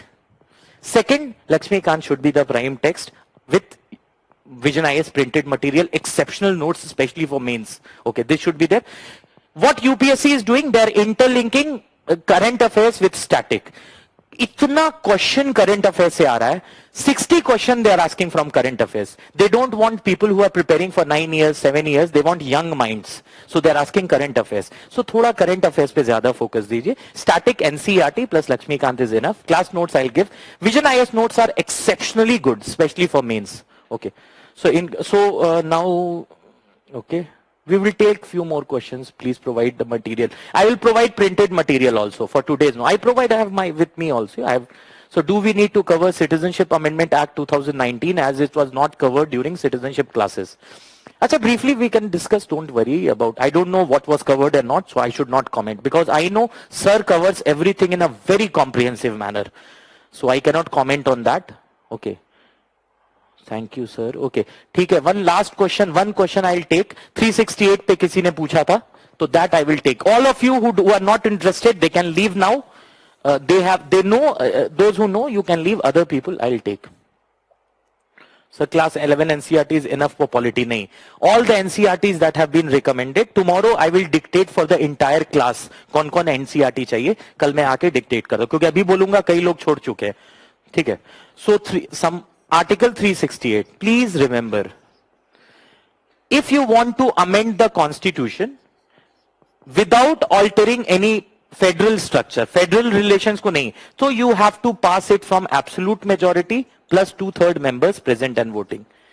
If you want to alter the federal structure, states ke power ko curtail kar rahe hain, then you have to get it passed. This majority plus half of the states should approve. should approve. Ayush I think asked this question, should approve. अब आते हैं question कि what is the what you call what is the majority, ठीक है? If the total strength of the house is 100, 100 क्या है? Total membership है house की, total strength है, ठीक है? 90 people are present on that day. Out of 90, only 80 people took part in voting. When the voting started, 10 लोग चले गए, छोड़ दिया, abstain किया.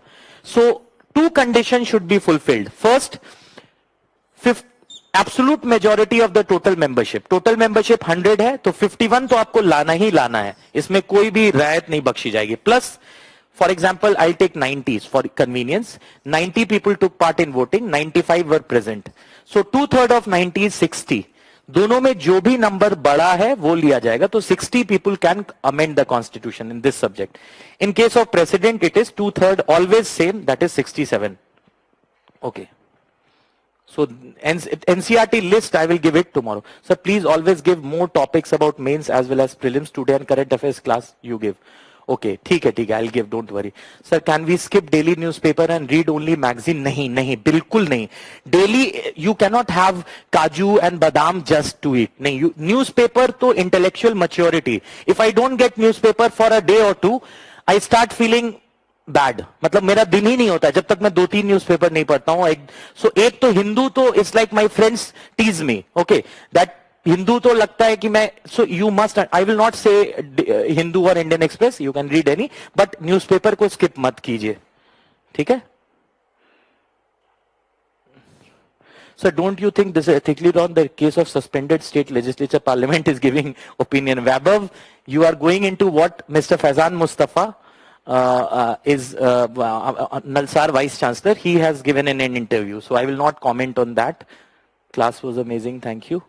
Email ID, more tips. Okay, I'm giving my email ID. Some of you can note down if you want. Okay. amil.hasan@gmail.com. gmail.com. ठीक है. कुछ questions हैं जैसे कि list of NCERT, interstate water dispute and some commentary on few thing we can, if I get time tomorrow I will discuss. Specially NCERT की list मैं पूरी लिखवा दूंगा आपको, एक एक एनसीईआरटी अच्छे से कर लीजिएगा, ठीक है. So I take your leave for the day. Will again meet at the stipulated time. Okay, at the designated time. Thank you so much. Okay, and have a wonderful evening. Okay, we can take few more questions tomorrow. Okay, bye.